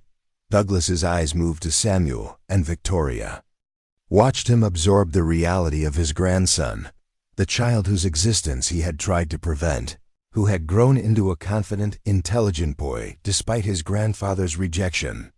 "This is Samuel," Victoria said, your grandson." Samuel stepped forward with the polite manners Victoria had taught him. "Hello, sir. I'm pleased to meet you." Douglas's composure finally cracked. Victoria watched 11 years of regret and loss crash over him as he looked at the grandson he had never known. "I'm sorry," Douglas whispered, and Victoria wasn't sure if he was speaking to Samuel, to her, or to himself. "I'm so very sorry." The apology hung in the air, inadequate to repair the damage that had been done, but perhaps representing the first honest emotion Douglas had expressed in years. "I know," Victoria said simply, "but sorry doesn't give us back 11 years. Sorry doesn't undo the threats you made against Marcus's family. Sorry doesn't heal the wounds you created when you chose politics over family." Douglas nodded slowly, accepting the truth of her words. "What happens now?" Victoria looked around the study where her exile had been pronounced, noting how small and ordinary it seemed now that she no longer feared the man behind the desk. "Now you face the consequences of your choices," she said. "The investigations, the trials, the complete destruction of everything you built on lies and corruption. And my grandson?" Douglas asked, his eyes returning to Samuel. Victoria glanced at Samuel, who was studying his grandfather with the analytical curiosity he had inherited from both parents. "That's Samuel's decision to make," Victoria said. "If he wants a relationship with you, it will be on his terms and mine. You forfeited your parental and grandparental rights when you chose power over family." Samuel spoke for the first time since the introductions. "Why did you send my parents away? Why didn't you want me to exist?" The direct question from his grandson seemed to break something fundamental in Douglas. He began crying, not the controlled tears of a politician seeking sympathy, but the raw grief of a man confronting the magnitude of his mistakes. "Because I was afraid," Douglas admitted. "Afraid of what people would think, afraid of losing my position, afraid of admitting that my family wasn't as perfect as I pretended. I chose my reputation over your happiness, and it was the worst decision I ever made." Samuel considered this answer seriously. "Are you different now?" "I hope so," Douglas said. "But I understand if you never want to see me again." Samuel looked at Victoria and Marcus, then back at his grandfather. "I think everybody deserves a chance to try to be better. But it has to be a real try, not just words." Victoria felt pride surge through her at her son's wisdom and compassion. Despite everything Douglas had done, Samuel was willing to offer forgiveness not because the past could be changed, but because people could choose to be different in the future. The conversation continued for another hour, with Marcus finally confronting the man who had destroyed his family's life through threats and intimidation. Douglas's apologies were comprehensive and heartfelt, but they all understood that rebuilding trust would take years of consistent action rather than words. When they finally left the mansion, Victoria felt a sense of closure she hadn't expected. Douglas Blackwood was broken, his power destroyed, his legacy in ruins. But more importantly, her family was finally whole. Marcus had moved to Millbrook Heights permanently, taking a position with the state transportation department that allowed him to be close to Samuel. He and Victoria were slowly rebuilding their relationship, taking time to rediscover each other while providing Samuel with the stable family he deserved. The Atlantic Coastal Development Project proceeded smoothly, creating jobs and economic opportunity while revitalizing Millbrook Heights' downtown area. Victoria's role as community liaison evolved into a broader consulting business that helped other towns navigate similar development challenges. Samuel thrived in his new environment, excelling academically while building friendships with classmates who knew nothing about the dramatic history that had brought his family together. He visited his grandfather occasionally, maintaining a cautious but growing relationship with the man who had cost them so much time. On Christmas Eve, exactly 1 year after Victoria's return to Millbrook Heights, the three of them stood on the covered bridge where it all began. Snow was falling softly, covering the landscape in pristine white that made everything seem new and possible. "Do you ever regret coming back?" Marcus asked, wrapping his arms around Victoria as Samuel built a snowman on the creek bank below. Victoria thought about the question seriously. The past year had been the most challenging and rewarding of her life. She had destroyed a powerful enemy, built a new business, reunited her family, and proven that exile was not the end of her story, but simply the beginning of a different chapter. "Never," she said firmly. "Everything that happened, the pain, the struggle, the years apart, it all led us here. To this moment, to this family, to this future." Marcus kissed her forehead gently. "What's next for us?" Victoria smiled, watching Samuel's determined efforts to build the perfect snowman. "Whatever we want. For the first time in 11 years, we get to write our own story."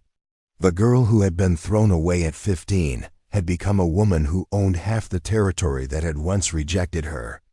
But more importantly, she had learned that true power wasn't about controlling others or protecting reputations. It was about building something beautiful from the wreckage of what came before. Victoria Blackwood had been exiled in shame and disgrace. Victoria Holloway had returned in triumph, not just as a successful businesswoman, but as a woman who had transformed pain into power, loss into love, and exile into homecoming. The snow continued falling as the three of them walked home together, finally and completely a family. Behind them, the lights of Millbrook Heights twinkled in the distance, welcoming them to a future they would build together. Douglas Blackwood had taught his daughter that power could destroy everything in pursuit of political advantage. But Victoria had learned something more important. Love was the only power that truly mattered, and it was strong enough to survive anything, even the cruelty of family, the passage of time, and the long journey home. Up next, you've got 2 more standout stories right on your screen. If this one hits the mark, you won't want to pass these up. Just click and check them out. And don't forget to subscribe and turn on the notification bell so you don't miss any upload from us.